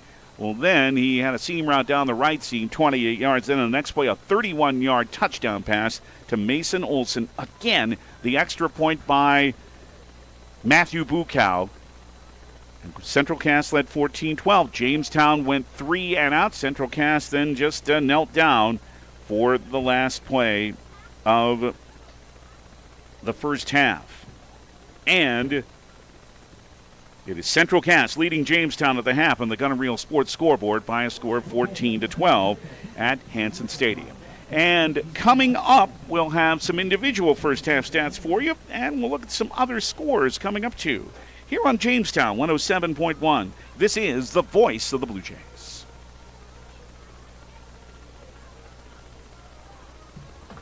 Two Rivers Activity Center in Jamestown is hiring. Do you like interacting with people? Do you enjoy a fun, upbeat atmosphere and a clean workspace? If so, the perfect opportunity awaits you at Track. They're currently hiring for a variety of part-time positions for lifeguard and guest service and wellness attendants. They'll work with your existing schedule, whether you already have another job or are a college student. Check out trackjamestown.com to learn more about these positions and how to apply today. Do you want to make sure homework time isn't spent on games and video streaming? Dakota Central can help. With Experience IQ, you set limits to ensure your kids aren't playing when they should be doing homework. With premium managed Wi-Fi from Dakota Central, you can create healthier internet habits for your children from the easy-to-use Command IQ app. Learn more about premium Wi-Fi and Experience IQ today at www.dakotacentral.com. Before you can start building a business, you have to have great builders. Hillerud Construction is a builder of high-quality commercial buildings, and they're hiring talented labor and carpenters to help them do just that. Vacation, paid holidays, 401k, and health insurance benefits for full-time employees, plus great pay depending on experience. Apply at 1008 2nd Avenue Southeast, Jamestown, or visit HillerudConstruction.com. Again, visit HillerudConstruction.com, and let's get building.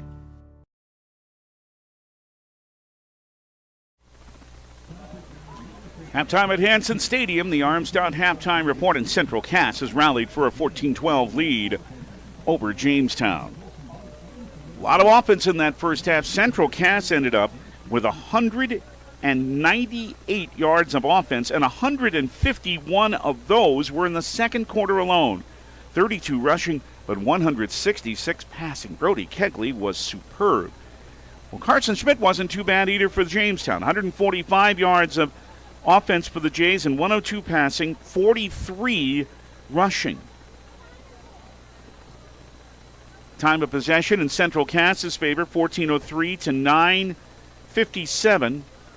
Central Cass 5 more first downs than Jamestown, 9-4. That long 80-yard drive helped that. Both teams 2 of 6 on third down, and both teams 1 of 1 on fourth down. 3 penalties, 15 yards on Jamestown, 3 penalties, 30 yards on Central Cass. For the Squirrels, quarterback Brody Kegley was 13 of 15, 166 yards, and a couple of touchdowns. That's a rating of 152.4. That's quite a half. Blaze Cotton, 5 catches, 24 yards. Colton Cruchet, 3 for 60, the one big one on that quick drive. Mason Olson had 2 big catches. The 39-yarder was his first one to help set up a score. Then the 31-yarder for the touchdown for his 2 catches for 70. Kellen Cruchet, 2 for 7. Parker Wixo, 1 for 5. Running the ball, Colton Cruchet, 22 yards on 7 carries. Kenny Novicki, 2 carries, 11 yards. So still not a lot of running, 32 yards for Central Cass, although they did have a few more yards on the ground in the second quarter. Jamestown individually in the first half in his first start. Carson Schmidt, 7 of 10, 102 yards, and the touchdown for Carson. His rating not bad either, 136.2. I don't know how they figure that, but that's what it says here. Tucker Allen, 2 catches, 29 yards in his first touchdown. Liam Fry, 2 catches for 17. Seffi Saylor with a 141-yard catch, a big one. Kale Verke, 1 for 7. And Jagger Remick, only 1 catch tonight for no yards. Jay's still looking for him to make big plays like he has in the first 2 games. Liam Fry, however, was held to only 20 yards rushing in the first half on 8 carries. So Central Cass has done the job on him so far. Will Bennett, 4 carries, 17 yards, and Carson Schmidt, 1 for 6. Fry, of course, does have a rushing touchdown, but it's Central Cass with a halftime lead on the Gun and Reel Sports scoreboard at Hanson Stadium, 14-12 over Jamestown. We'll look around the 11AA scoreboard and other scores too next on Jamestown 107.1. This is the voice of the Blue Jays. This is the sound of a good old-fashioned garage. It's called Pit Stop Express Lube and More in downtown Jamestown at 117 4th Street Northwest. Are you a new UJ student? Bring your vehicle to Pit Stop. They'll make sure your tires are good, fluids are filled, and your vehicle is perfectly maintained for safety. And UJ students get a 10% discount when you show your student ID, and no appointment is necessary for oil changes. Pit Stop Express Lube and More. Call 952-7867. Attention all physical therapists and physical therapy assistants. Are you ready to love where you work? At Apex Physical Therapy and Wellness Center, we're hiring. And this isn't just another job opportunity. Here, you'll enjoy a true work-life balance, a comprehensive benefits package, and a positive, supportive team culture. And we're offering a signing bonus for you to come on board. This is your chance to grow your passion while making a real impact in the lives of our patients. Apply now at apexptwellness.com. Apex Physical Therapy and Wellness Center. Physical medicine with personal connection.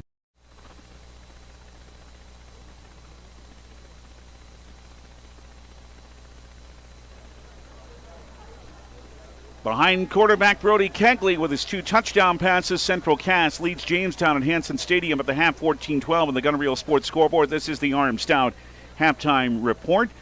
And let's look around the scoreboard in 11AA. One game is completed. Devils Lake was given a pretty good run by Wahpeton tonight. The Huskies had a tough time in their first 2, played the Firebirds tough, but Devils Lake takes the victory to improve to 2-1, 34-28. Of course, the Jays will open conference play in Devils Lake 2 weeks from tonight. Top-ranked Minot North leading Red River at the half out in Minot. That score is 21-6. Kindred, remember that the Jays play them in Horace next Friday, and the Vikings are all over St. Mary's 20-0 with 5 minutes to go in the first half. Grand Forks Central, hey, they proved how good they are here last week, and they are rolling over Dickinson tonight at Cushman Field, 37-7, and that's at the end of 3 quarters. Fargo South is trailing 11 AAA Fargo North at the half, 21-7, and Watford City at home leading Williston 28-6 with 90 seconds left in the first half. In 11 AAA, top-ranked Davies in the 1-2 showdown with Legacy. Davies leads the Patriots, 21-14, 3 minutes left in the half. Third-ranked Bismarck hosting fourth-ranked Shanley. It's the Deacons over the Demons, not the Deacon Demons. 21-14 Shanley at the half. And fifth-ranked Cheyenne at home leading Century, or trailing Century, I should say, in West Fargo, 14-7. That's at half. Minot just getting underway at home against West Fargo. 11A, second-ranked Ellendale Edgewood Colum in Region 1 is scoreless at the half. Get this, with Hillsborough Central Valley. How about that? Borough is playing them tough. Valley City, after their first win of the year last week, trailing at Lisbon at the half. That score is 6-0. Oaks in Mayville tonight is leading Mayport CG 15-12 with a minute to go in the half. Region 2, Harvey Wells County leading Carrington in a game both teams need in Harvey. That's at the half, and that score is 7-6. In 9-man football this evening, well, what about those top 2 teams? New Rockford, Cheyenne, Manic, and Lemoore, Litchville, Marion. Are they continuing to do what they've just done? Yeah, the Rockets didn't have a real explosive first half, but they are leading North Border in New Rockford to the half, 24-0. We told you about that streak in the pregame. The Rockets have won 15 straight games by at least 30 points. And, of course, that includes the state championship win last year over Lemoore and Litchville Marion. And the second-ranked Lobos are leading South Border in Wishick 26-7 with 1 minute to play in the first half. How about Napoleon Gackle Streeter? They picked up another win tonight, went out west and beat Richardson Taylor Hebron by a score of 22-8. So Napoleon Gackle Streeter is off to a 2-1 start. Jamestown Jimmy football here on Jamestown 107.1 tomorrow. B.J. Walters and I will be right here where I'm sitting. Well, he'll be in another chair. But anyway, we'll join you at 12:30 for the Jimmy's NSIC home opener against Southwest Minnesota State, a team that is trying to stop a 12-game losing streak. This is a program that for a lot of its existence has struggled, and they are, again, 12:30 tomorrow afternoon. Also see it on the NSIC network. Then later tomorrow, the Twins back on Jamestown 107.1 as they host Arizona at Target Field. They're 1-1 with the Diamondbacks in the last of the 4th inning this evening.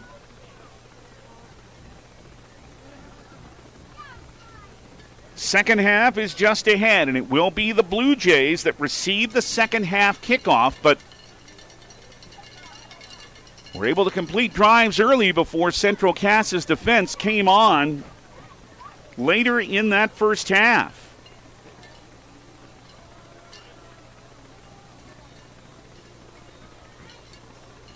About 76 degrees again. There's no wind at all. And just a very lightest of a little bit of mist, but nothing that's bothering anybody. But it is humid. This is not football weather. Matthew Bukow is ready to kick. Second half kickoff is brought to you by RM Stout. The right value since 1941. Cale Verkey, Seffi Saylor, Aiden Scari, all wait at the end to our right in the north side at about the 8. Here we go with the second half from Hanson Stadium. End over end kick. It's Scari taking it at the 10. Aiden to the 15, 20, left numbers, 30, little hole, 40, forced out of bounds by Bukow outside his 40-yard line. Good run back by Aiden Scari in Jamestown's field position. Not too bad.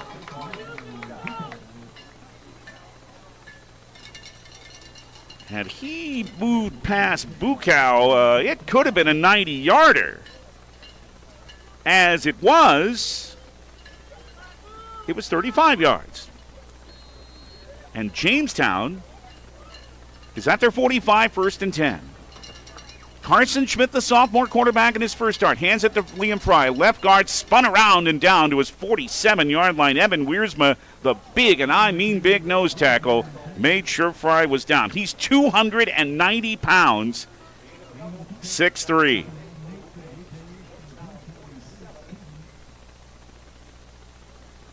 So only 22 yards rushing for Fry tonight with that carry. Second down and 8, Jamestown from their 47. Left hash wide side right. 3 receivers to the wide side right. 1 to the left. That's Remick. Waist high snap. Throw to the right. And it's completed to Allen. 47, 50-yard line. 49-yard line of Central Cass. Brought in by Easton Holland. Allen had another good start to this game. He does have the touchdown catch, of course. His first. And this time he's to the 49-yard line of Central Cass for a gain of 4, making it 3rd and 4 for Jamestown. 2 for 6 for the Jays on 3rd down in the first half. Tucker Allen, Cale Verkey to the right. Seffi Saylor and Jagger Remick to the left. She'll blitz, now they back off. It is Schmidt from his 45. It got knocked down right back in his face by Hunter Rohrer. The defensive end got that big paw up there, knocked it down. It's incomplete. Ooh, man, Rohrer was right in his face, too. Not blocked. And punt formation for Jamestown as, again, the Blue Jays are stopped. Graydon Thorlickson stands at his 38. Blaze Cotton awaits it at his 15 for Central Cass, whose defense, after allowing a couple of early touchdowns, has come to play. Pass back to Thorlickson. That nearly got blocked. He did have one blocked last week, but he'll have a good roll way inside the 20. In fact, down near the 12-yard line. And that's where Central Cass will take over with 10:32 remaining in the third quarter. It is a 14-12 Central Cass lead over Jamestown on the Gun and Reel Sports scoreboard.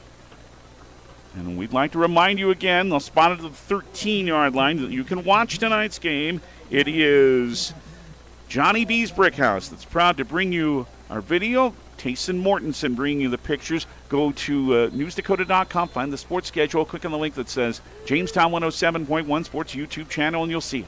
1st and 10, Central Cass. They're at their 13-yard line.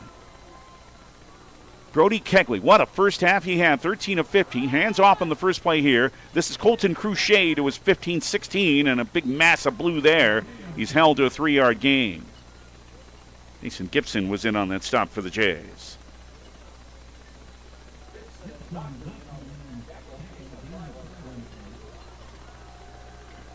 The gain is out to the 17-yard line for 4. It's 2nd down and 6. Put Central Cass over the 200-yard mark in total offense. Jays are at 151.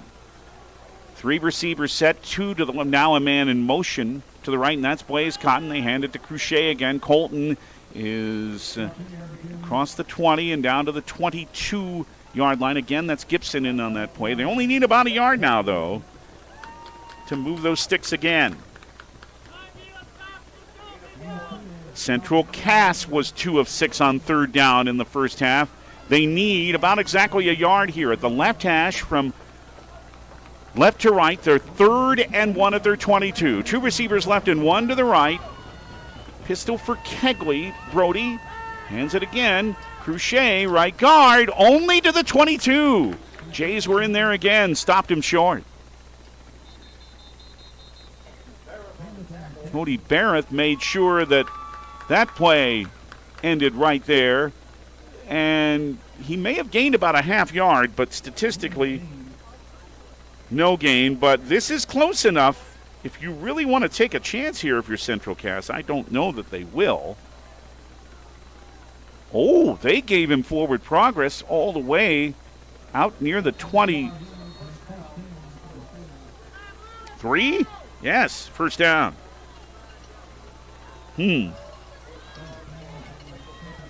And Central Cass does have the first down. Here's a throw left, Kegley. And the catch is made, 25, 29-yard line, and he's wrestled down there. This is the freshman, Kellen Cruchet. Saylor and Scary combining on that hit. The gain, however, is out to the 29-yard line of Central Cass. That'll make it second down in about 3. 14-12 Central Cass. Jamestown couldn't do anything with their first drive of the third quarter. 8:25 remains in it. 2 receivers right and 1 to the left. Blaze Cotton is sent in motion to the left. Kegley with a handoff. Around right end, this is Garrett Cruchet. 30-yard line at the right numbers, 32. And forced out of bounds in the Jamestown bench. Good hustle over there by Aiden Scary, who's having a very active and good game tonight. Strung that play all the way out and just wouldn't let Colton Cruchet turned the corner, but a flag came down at the end of the play. He got a face mask? He might have. We'll see. Scary had to come a long way across on the angle to make that tackle, and the officials are talking this over.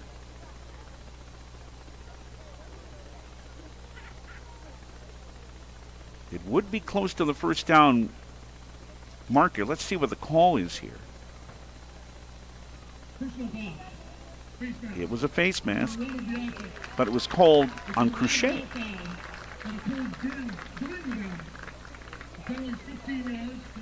So it's 15 yards from where the play ended, which was the 31-yard line. But instead of 3rd down and 2, instead it's going to be 3rd down and 17 or 16 from the 16-yard line, their own for Central Cass. So the offensive face mask penalty makes it 3rd and long. Kegley quit throw left. Caught 16-yard line, 20, 25. It is Cruchet to the 30, to the 35. They gain the first down anyway.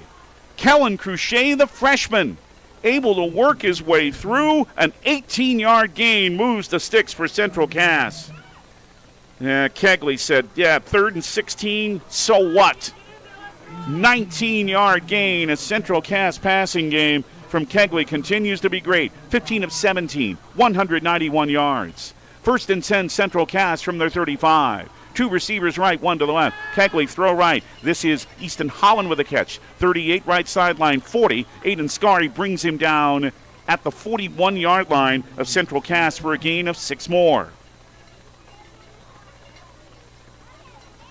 But they have all sorts of options. They use these little out routes for 5 or 6 yards, but they can go deep as they've already shown. But Kegley usually gets the ball there. At least he has tonight. 2nd down and 4 Central Cass from their 41. 7 minutes in the third, 14-12 Central Cass.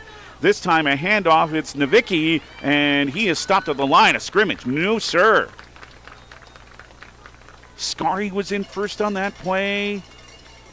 Mason Gibson brought him down. They will give him a yard to his 42, but the Jays stuffed the run well right there. But still, it's 3rd down and not much here for Central Cass. 3rd and 3 from their 42. They've converted twice already on this drive. Two receivers to the left, the wide side, one to the right. Kegley takes the chest-high snap, throws to the left. Kellen Cruchet, the catch, 42, first down, 45, midfield, left sideline. Knocked out of bounds by Graydon Thorlickson. Here comes a late flag. After the play ended, it's inside the Jamestown 45.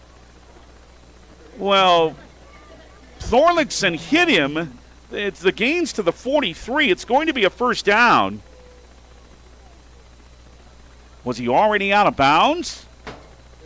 Has to be that because the flag came down as the play ended.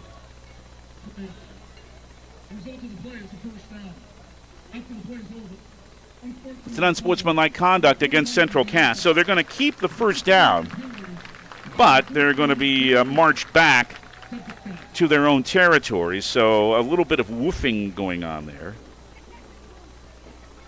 Still going to be 1st and 10, but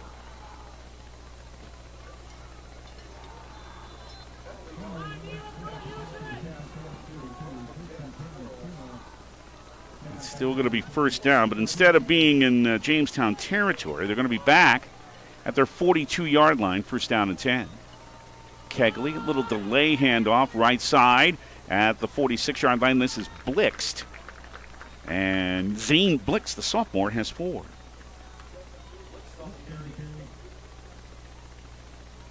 So, was the unsportsmanlike conduct to bring them back to their 42, but blitzed with a 4-yard gain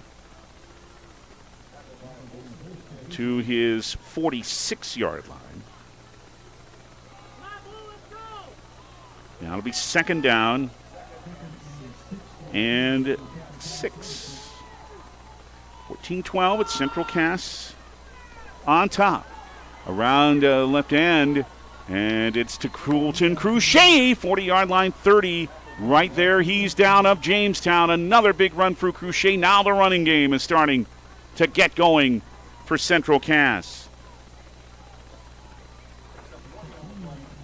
That one, he's all the way down to the 30-yard line of Jamestown for 24. 1st and 10. Central Cass trail 12-0 to Jamestown. Now they're up 14-12 on the Gunner Reel Sports scoreboard. 5:29 left in the 3rd quarter. Clock frozen as the play went out of bounds. Two receivers left, one to the right. Left hash is where they line up. Colton Cruchet again. Right guard, 29, no more. Only a yard, wrapped up well there. As Colton Blackmore was in on that play along with Liam Fry and held him to a 1-yard gain. So Blackmore getting some time on the defensive front, and Bill Nelson has talked a lot about the potential that Colton Blackmore has. 2nd down and 9 for Central Cass. Squirrels at the Jamestown 29. Gavin Toop and Blaze Cotton to the left. There were two receivers to the right, too. Mason Olson, the touchdown maker earlier, is one of those. Out of the backfield comes Nowicki, and he's a wing to the right. Kegley is under some pressure by the Jays. Now he's spun down back at the 37-yard line. There's Colton Blackmore, who was in on that play a moment ago. Now he has his first sack. Receivers were well covered, and Blackmore's sack sends Central Cass back to the 36-yard line of Jamestown. It's a loss of 7 and makes it 3rd down and 16. 4:16 left in the 3rd quarter. But they do have Kegley, who has again only missed twice tonight. He's 17 of 19, 212 yards. Remember, they converted on this down and distance earlier in this drive. 3rd and 16 at the Jamestown 36. Kellen Cruchet, Blaze Cotton to the left. Receiver to the right, near the left hash. Quick throw left to Kellen Cruchet, 30-yard line, 20. Cuts back to the left, 10, all the way down to the 7. The freshman, Kellen Cruchet, is finally slung down back there by Tucker Allen, but it's all the way to the 9-yard line of the Jays, and it's 1st down and goal. 27 more yards, make it 239 passing now for Brody Kegley. And Central Cass has it 1st and goal at the Jamestown 9. Two receivers left and one to the right. They look for a 2-score lead. Handoff And Blixt trying to work his way up the middle. Maybe gained a 2 or 3 to about the 6-yard line of Jamestown. With Cody Barrett in on that play. They'll give him 3 to the 6. So they go with Blixt. But Central Cats now over 300 yards of offense. They've outgained Jamestown 309 to 151. 250 in the third. Second down and goal, the Jamestown 6. Kegley standing at the 10.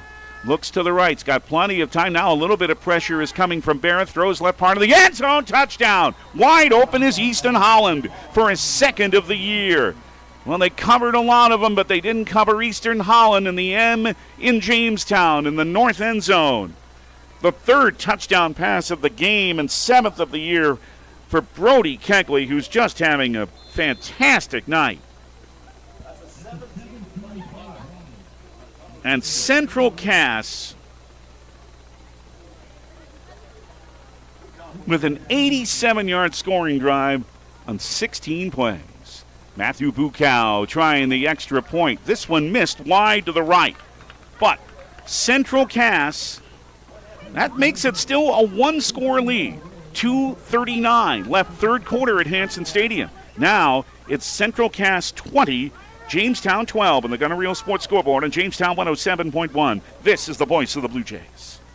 You know you don't really want that hurry-up, bought on the cheap, not sure what I got insurance coverage. Good, because Farmers Union insurance agents do things just a little different. We'll work with you personally for home, auto, business, or farm insurance and tailor the exact coverage plan you need because we're not satisfied until you are. Different, you bet. Farmers Union Insurance. Simply different. Good luck to the Blue Jays and Jimmys from your local Farmers Union agent, Steve Benyon. Not all products underwritten by Farmers Union Insurance.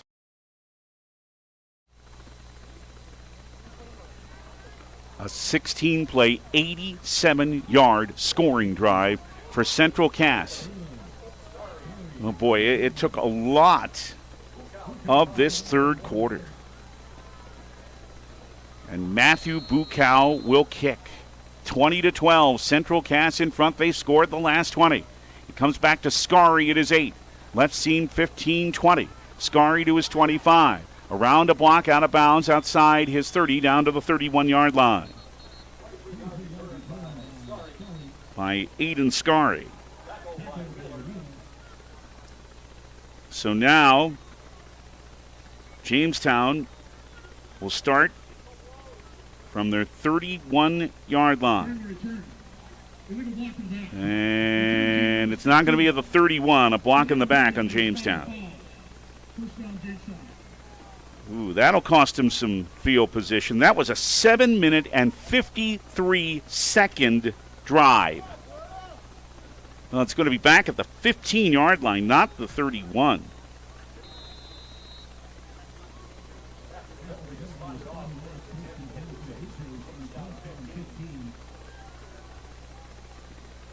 So Jamestown will be back at the 15. Colton Schmidt with a roll right. This one is caught. 28-yard line, 30, but here come 2 flags. This may be coming back.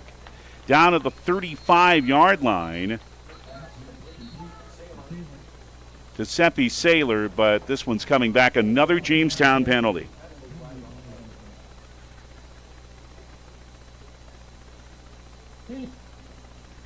Another holding. This one's a holding call. Goodness gracious. Wiped down a first down gain of 20 yards. And it is falling apart potentially, although it's still an 8-point game. The Jays are still right in this football game. But these sorts of things don't help the Jays. They're back to the 8. And that's going to make it first down and 17 to go. 2 receivers each way. Schmidt standing in the end zone. A screen to Will Bennett, caught at the 5 to the 10, breaks 1 tackle, 15, and brought down from behind at around his 16-yard line. A flying play by Colton Cruchet.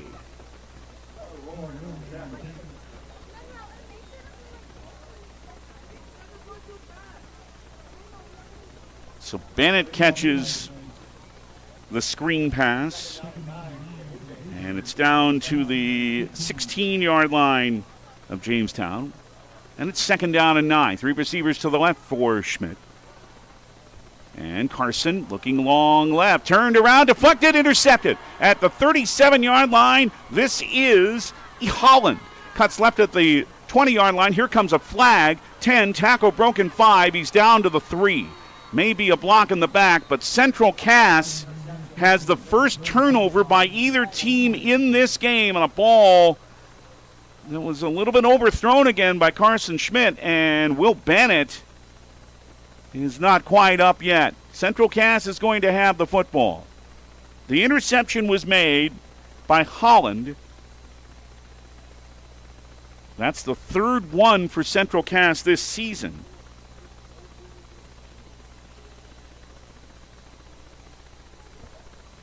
We're down to 90 seconds remaining here in the 3rd quarter.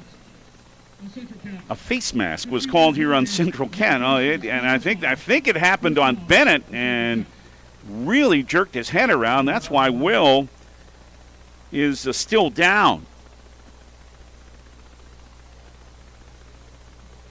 It was intercepted at the Blue Jay 37. It was run back inside the 10, but the face mask penalty is going to bring it all the way out to the 35-yard line. It was from where the foul happened. But it is going to belong to Central Cass in great field position here with 90 seconds remaining in the 3rd quarter, and Central Cass up 20-12. Will Bennett is up now.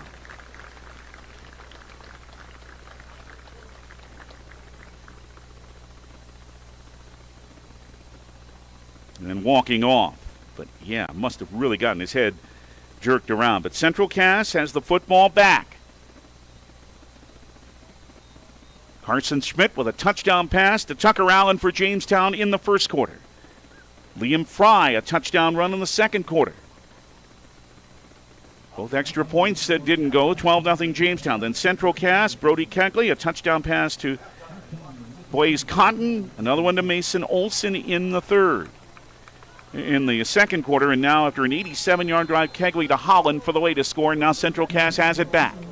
90 seconds left, 3rd quarter. 1st and 10, Central Cass. They're at Jamestown's 35-yard line. Handoff, this is Nowitzki, 33-yard line, and at right guard, that's all he has. And Kenny is pushed back. Nowitzki, not Nowitzki, he played basketball. Cody Barrett was in on that play. Want me to spell it again? Neidviecky. 2nd down and 8 for Colton for Central Cass at the 33-yard line of Jamestown. I said Colton because Colton Grouchet is now in that backfield. And takes that handoff. Right guard, 31-yard line, 30. Push back there and stop for a gain of 3 by Jagger Remick. Now make it 3rd down and 5 for Central Cass. They keep running that clock down to 34 seconds left in the 3rd quarter, which they have dominated thanks to an 87-yard, nearly 8-minute scoring drive. 24 seconds left in the 3rd. They do have to snap it before the 3rd quarter ends. Gavin Toop and Kellen Cruchet are wide to the left. A throw to the right, and this one is caught. 24-yard line down to the 22. Cash Lorenz, a sophomore, has his 3rd catch of the year, and this one's for a 1st down for Central Cass. Brady Heminger in on the play, but it's all the way down to the 22-yard line of the Jays for a gain of 8, and that'll end the 3rd quarter. Central Cass trying to widen their lead on the Gun and Reel Sports scoreboard at the end of 3 at Hanson Stadium. They have a 20-12 lead on Jamestown 107.1. This is the voice of the Blue Jays. Johnny B's Brickhouse, famous for their pizza, but wait, there's pasta, and their amazing wings, and fresh ground hamburgers, tasty salads and appetizers too. And for dessert, you can't beat their sweet sticks. Come on out for Tuesday night trivia and live entertainment every Thursday night. The place to be is Johnny B's, smack dab in the middle of Main Street, downtown Jamestown. And remember, for delivery and carryout, call 952-8777.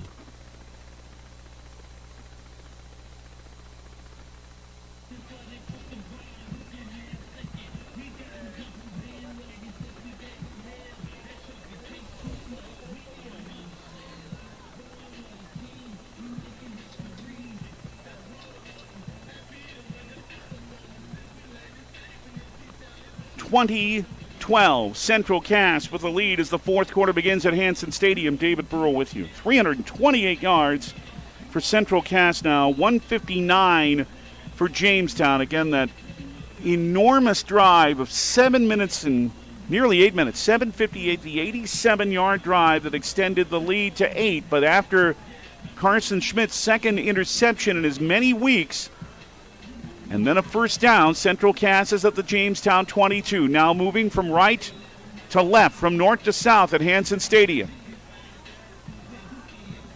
And there's been a little bit of a very light mist falling, but nothing that's bothering anybody. First and 10, Jamestown 22-yard, or Central Cass at the Jamestown 22. Easton Holland is wide to the left, receiver wide to the right.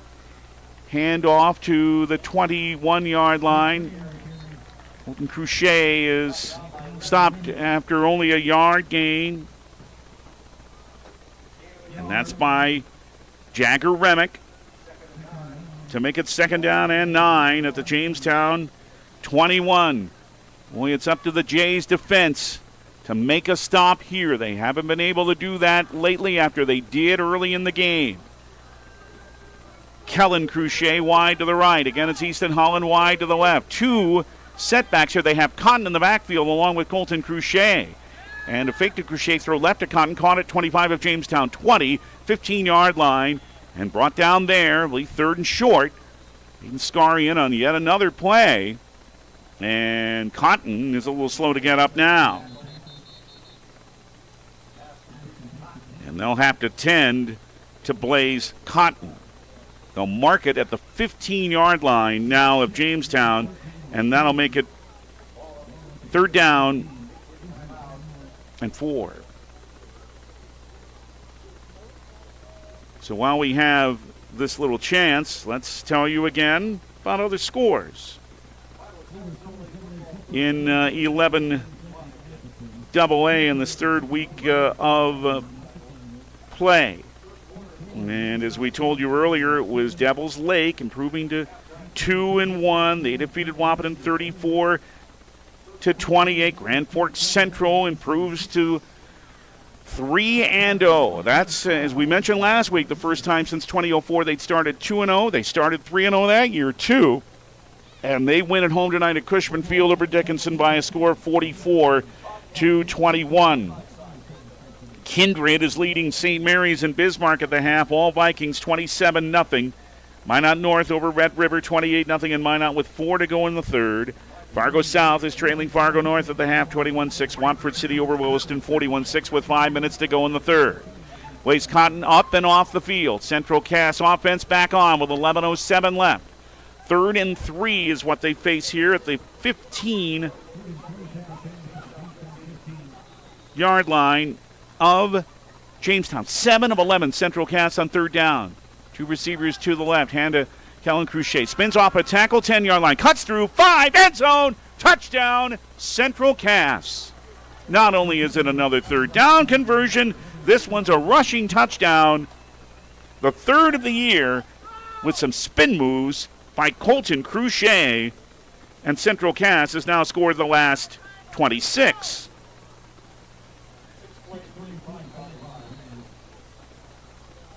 And Matthew Bukow will try the extra point now. He is 2 out of 3 so far tonight.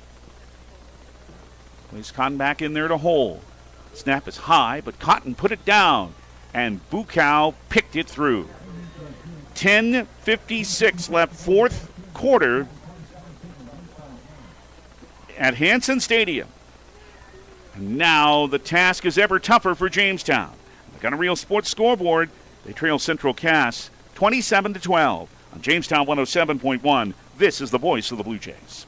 When you're working outdoors, unpredictability is the norm. Tackle your toughest jobs with the 2025 Honda Pioneer 700. This rugged side-by-side brings the power with reliable torque for towing and smooth shifting for the trails. Choose from 3 trims, Standard, Deluxe, or the True Timber Forest Edition. See the 2025 Honda Pioneer 700 at Gun and Reel Sports, downtown Jamestown. For your safety, read the owner's manual, wear a helmet, eye protection, close side nets and doors, and always wear seatbelts. Honda side-by-sides are for riders 16 and older.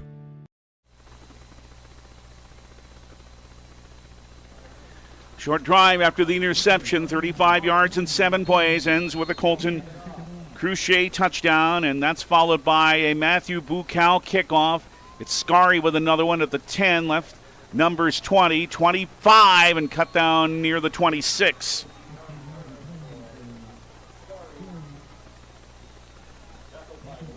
And can the Jays now move the ball? They have to now. They're down 2 scores. 10:50 still remains. So time is there. Will the opportunity be there?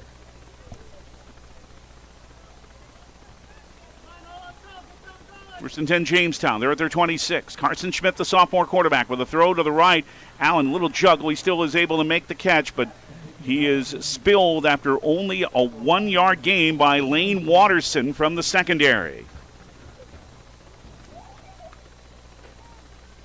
And Jamestown has 2nd and 9 from their 27. Still been a pretty good night for Schmidt. 10 of 15, 115 yards, but he was picked in the last series.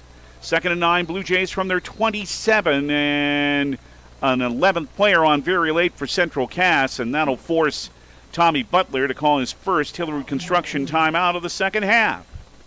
10:20 left at Hanson Stadium. Central Cass 27, Jamestown 12, on Jamestown 107.1. This is the voice of the Blue Jays. Are you looking for a rewarding job in a great environment where you can make a difference in someone else's life every day? SMP Health Ave Maria in Jamestown is looking for you. Visit smthealth.org/Ave Maria and click on the Careers tab to find the most up-to-date openings available.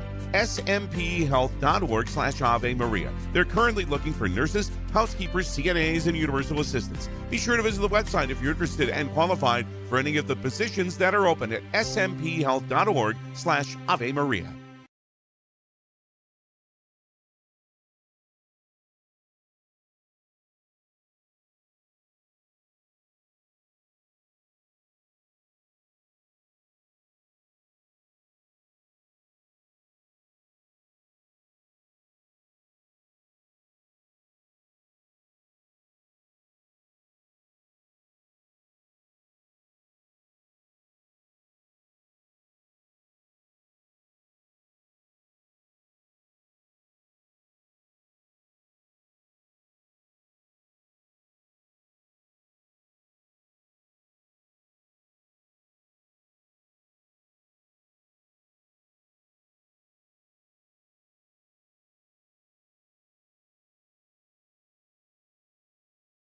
.16 remaining. 3rd and 9, Jamestown from their 27. 2 of 7 now on 3rd down. Only the 3rd possession of the half for the Jays. Schmidt with a long throw left, one-on-one coverage. Berkey diving. Did he catch it at the 39 of Central Cass? He did. Coverage was pretty good by Keaton Link, but the catch was even better by K.O. Berkey. First down, Jamestown. All the way to the Squirrels' 40-yard line. That's a 33-yard play that Jamestown very much needed. Well, Schmidt put everything on that ball, and it made it to K.O. Berkey, who, as you know, has great speed, and that served him well on that route. 1st and 10, Jamestown at the Central Cass 40. 27-12 Central Cass, 9:42 left. Backing up to the midfield stripe is Schmidt. Screen right, Fry caught it, 40-35, down to the 33-yard line of Central Cass.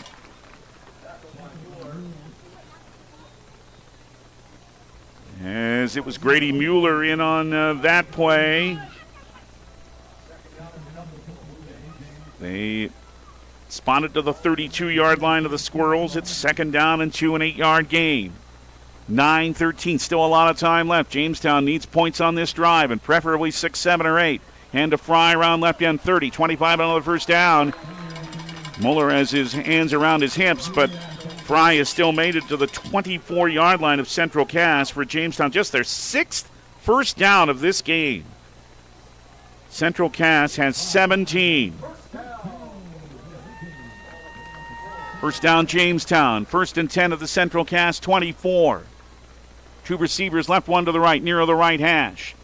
Fry stutter steps around left end, 20-yard line. Dances out of one tackle, 15, close to another first down. He's a little bit short, but he's to the 15-yard line of Central Cass for 9, and just now up. Had to be helped up, but he is up. And the hit was made by Keaton Link. And Fry limping just a little as he comes off the field, but he did gain 9 right there. Kind of running it off, not really as much of a limp as anything else. Bennett with the run here up the middle, 10. First down, he's all the way down to the 8-yard line of the Squirrels, or maybe the 7. Hayden Thummel with the stop on Will Bennett, but Jamestown is first and goal. And you know they're thinking touchdown here, nothing else. 7 yards, 7:55 left. Central Cass on the Gunner Reel Sports scoreboard leads Jamestown 27-12. First and goal, the 7-yard line of Central Cass for Jamestown. 2 receivers each way. Man in motion to the right, that's Saylor. Hand to Bennett. Up the middle, Wills down to the 5-yard line of Central Cass. And frustrated with himself because Blaze Cotton tackled him, and frustrated because he thought he had completely made his way through that hole, but Cotton made a good play to hold him to 2 yards. Second down and goal for Jamestown at the Central Cass 5. Moving toward the north end zone to our right. 2 receivers right and 1 to the left. Low snap. It is Fry and a Wildcat 2-1. Leaping toward the line. Did he make it? Not quite. They run Fry out of the Wildcat. He ran a touchdown out of that play earlier. He is really close. You can't be much closer than he is and not score. Third down and goal, Jamestown. The Central Cass 1. The Wildcat again. Fry uses 1 block at left guard into the end zone, or is he not? He is not. He got held up, by Wiersma. Big Eben Wiersma stopped him short of the end zone, and obviously Jamestown has no choice but to go for it here. Down 15 with 6.5 left. 27-12 Central Cass. Fourth and goal, Jamestown. Central Cass 1-yard line. Can the Squirrels come up with a big goal line stand? 2 receivers each way. It's the Wildcat again with Fry, and he runs it at right guard. This time he's in. Touchdown, Jamestown. Fry's second of the game. And the Jays still have a fighting chance with 6:17 to go. From a yard out, Fry scores to complete an 11-play, 74-yard drive. And down 11. We'll see what the Jays decide to do here, and it may be to keep the offense on the field. Yet Carson Schmidt's going to stay out there. Because whether it's a 9 or an 8-point difference, you get to 2 and it's a 7-point difference. And the book says in this spot, go for 2, and Jamestown didn't have much time to snap it. So they're going to have to use their first Hillerud Construction timeout of this second half, and we'll keep it here. So there's still 6:17 left. Well, this 2-point conversion is pretty important here. Sure, they have Trout, but they'd rather make it, if they can, a 7-point game. So what does Phil Craver have drawn up here for this 2-point conversion? They ran Fry out of the Wildcat again. He scored twice from that formation tonight. He now has 5 touchdowns for the season. Unless something really changes, he's not going to make 100 yards for the first time this season. But he's helped bring the Blue Jays just a little bit closer. And again, a reminder about next Friday. The Jays play the Kindred Vikings, but it won't be in Kindred. It will be in Horace at Hawk Stadium. And our airtime on Jamestown 107.1 next Friday, 5:30. We hope you'll join us from Horace, from Essentia Health, Hawk Stadium. Brady Nenow is out there helping discuss things with Carson Schmidt and the offense on this 2-point conversion try. Again, Nenow, full recovery is expected after breaking his left ankle in 3 places a week ago tonight. 2 receivers each way for Carson Schmidt, who's back in there. Sends Seppi Saylor in motion. Schmidt from his 9, throws to the right. It's underthrown, and it's incomplete. Easton Holland dropped it. But that's a big miss. It prevented the Jays from moving to within 7. Instead, the lead remains 9 for Central Cass. 6:17 left on the Gunner Sports scoreboard. Central Cass 27, Jamestown 18 on Jamestown 107.1. This is the voice of the Blue Jays. Why choose Professional Eye Care Centers? 3 great reasons are Dr. Bond, Dr. Freilich, and Dr. Jangula, 3 of the most educated professional optometrists you'll ever meet. Next is their many locations. You can now see one of their spectacular doctors in Jamestown, Valley City, Carrington, Edgeley, Ellendale, and Lemoore. And finally, their fantastic selection. And yes, all of their frames and lenses are backed up by warranty. Visit proeyecarecenters.com and make an appointment today. Professional Eye Care Centers, clearly the best.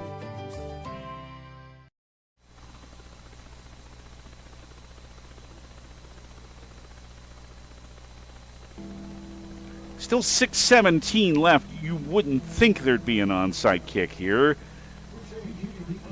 The Jays, you sure want to trust on their defense. You never know, I guess. Chase Trout lining it up like normal. And Colton Cruchet is the lone setback this time. Central Cass is thinking there may be an onside. They've got hands people up near the line. Easton Holland, Mason Olson. But I think Trout's going to kick this deep, and he is.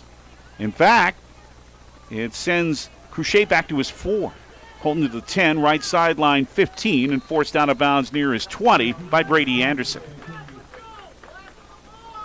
So can the Jays' defense come up with a stop now? They need a couple and a couple of scores.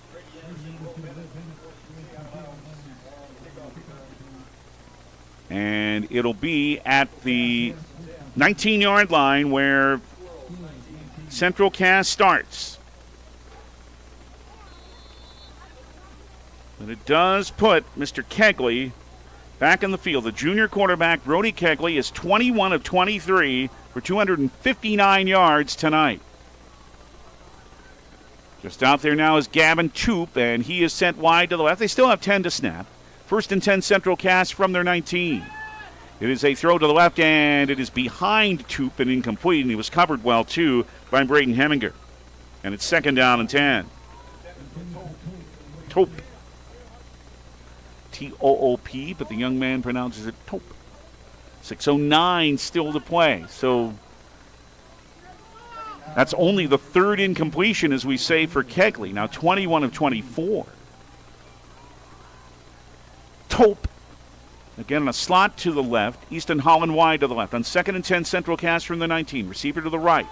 But they keep it on the ground with Colton Cruchet, 20-yard line. Right guard, 23, maybe as much as the 24. Well, Central Cass will want to run that clock, you know.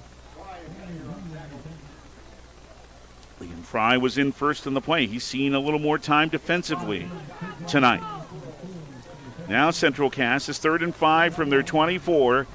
They are 8 of 12 on 3rd down.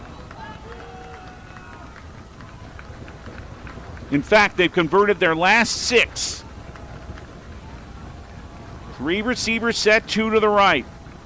The Jamestown fans trying to rally their defense.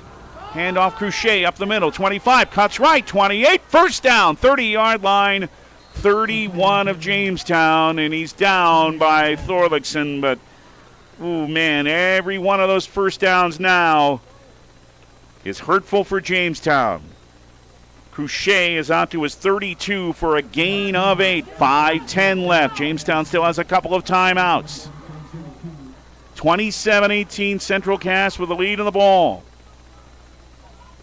A 2-score lead on the Gunner Sports scoreboard. That 2-point miss by the Jays was big. 1st and 10 Central Cass. They're at their 32. 2 receivers right and 1 to the left. They line up the right hash. And they keep it on the ground again. At the 32 or 33, not much for Kenny Novicki. Kenny Novitsky is held, in fact, to no gain.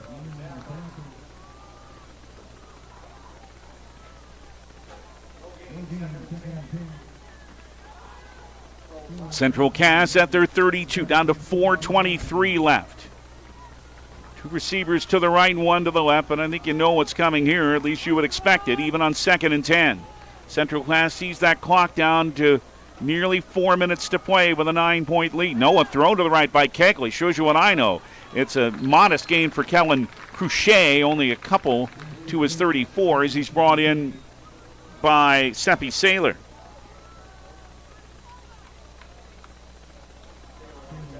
Only a yard to his 33, and that makes it 3rd and 9, but that clock keeps moving. 3:48 remaining. Oh, what a big play this is for the Jays defense. They need a defensive stop. But they have not stopped Central Cass now the last 7 times on 3rd down. They're now 9 of 13 for the night. They run the play clock down to 7, just come out of the huddle. 5-4. 3rd down, 9 from their 33. 2-1. Don't think they snapped it in time. They got away with it. Kegley with a throw to the right. Little lob, and it's incomplete. Yeah, it was a tough play trying to make it over there to Kellen Cruchet. Covered well there by Cale Verkey. So that does stop the clock. And it's punt formation now for Central Cass with Hayden Felighty, Cale Verkey, and Jagger Remick are standing back at their 37. Let's see if the Jays bring 9. They remember blocked one in Wapason a couple of weeks back, and they block another. It's Remick who did it, and it's down at the Central Cass near its 25. Jagger Remick. He was untouched and blocked it. And Jamestown, they still have 3:10 left, but they still need to score twice. Down 9 on the Gunner Reel Sports scoreboard at 27-18. But, wow, I tell you, Jagger Remick was just untouched there. At the 27-yard line of Central Cass. Schmidt, throw down the middle, and it is incomplete. Knocked away. It was intended for Saylor, but a good play to knock it away down there by Keaton Link. And it'll be 2nd down and 10 for Jamestown. Clock stop with 3 minutes and 5 seconds to play. Central Cass leading 27-18. So as we say, the Jays need to score twice. 2 receivers to the right, 1 to the left, near the left hash. They hand it off to Will Bennett at right guard. Burrows his way down to the 24 or 23-yard line of Central Cass. With Trevin Quam in on that play. The gain is 3. It's 2nd, 3rd down, and 7. Schmidt with a throw left, going for Remick. Held up a little bit. They don't call anything. Keaton Link was grabbing onto him a little bit, but Remick may have been holding on to him too. Pass overthrown and incomplete. They may have said that the ball was not catchable. Well, in any case, it is potentially the last chance, or at least one of the last chances for Jamestown. They are 4th and 7 at the 24-yard line of Central Cass. 2:42 remains. Squirrels over Blue Jays, 27-18. Oh, you got to hit the conversions, and the Jays have missed 3. 2 receivers right and 1 to the left. Schmidt takes it at his 30 on 4th down. Here comes some pressure from Cotton. Hit as he throws, incomplete. Central Cass will have it back, and Blaze Cotton was barreling in from the blind side. I think Carson could hear him coming, and he had to let it go, and it falls incomplete, and Central Cass has it back with 2:36 remaining. Up 27-18 over Jamestown, and great pressure by Cotton out of that linebacker spot. And now Central Cass, and remember, Jamestown can stop the clock twice more, that's all. So, knowing that, Central Cass knows with a couple of first downs, they can likely wrap this game up. They're 1st and 10 from their 24. Brody Kegley near the right hash. And they keep it on the ground. Colton Cruchet around right end, 25-yard line. 28 trying to stay in bounds, and I think he did. Yes, he did. Aiden Scarry brought him down, trying to force him out of bounds, but Colton knew he had to stay in bounds. Gained 3 to his 27-yard line. Clock continues to run. 2:13 to go. Second down, and just under 7 for Central Cass from their 27. 27-18 is the Squirrel lead. Armstown postgame show on the way. Receiver to the right and 1 to the left. Now looking right at that play clock. It's just under 2 minutes. It's down to 9 on the play clock. 7. Kegley standing there 5 as he hands it to Cruchet up the middle. Colton to his 30-yard line, and that's all. And Jamestown will use their second Hillerud Construction timeout.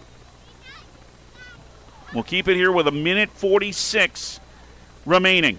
So now the Jays can only stop the clock one more time.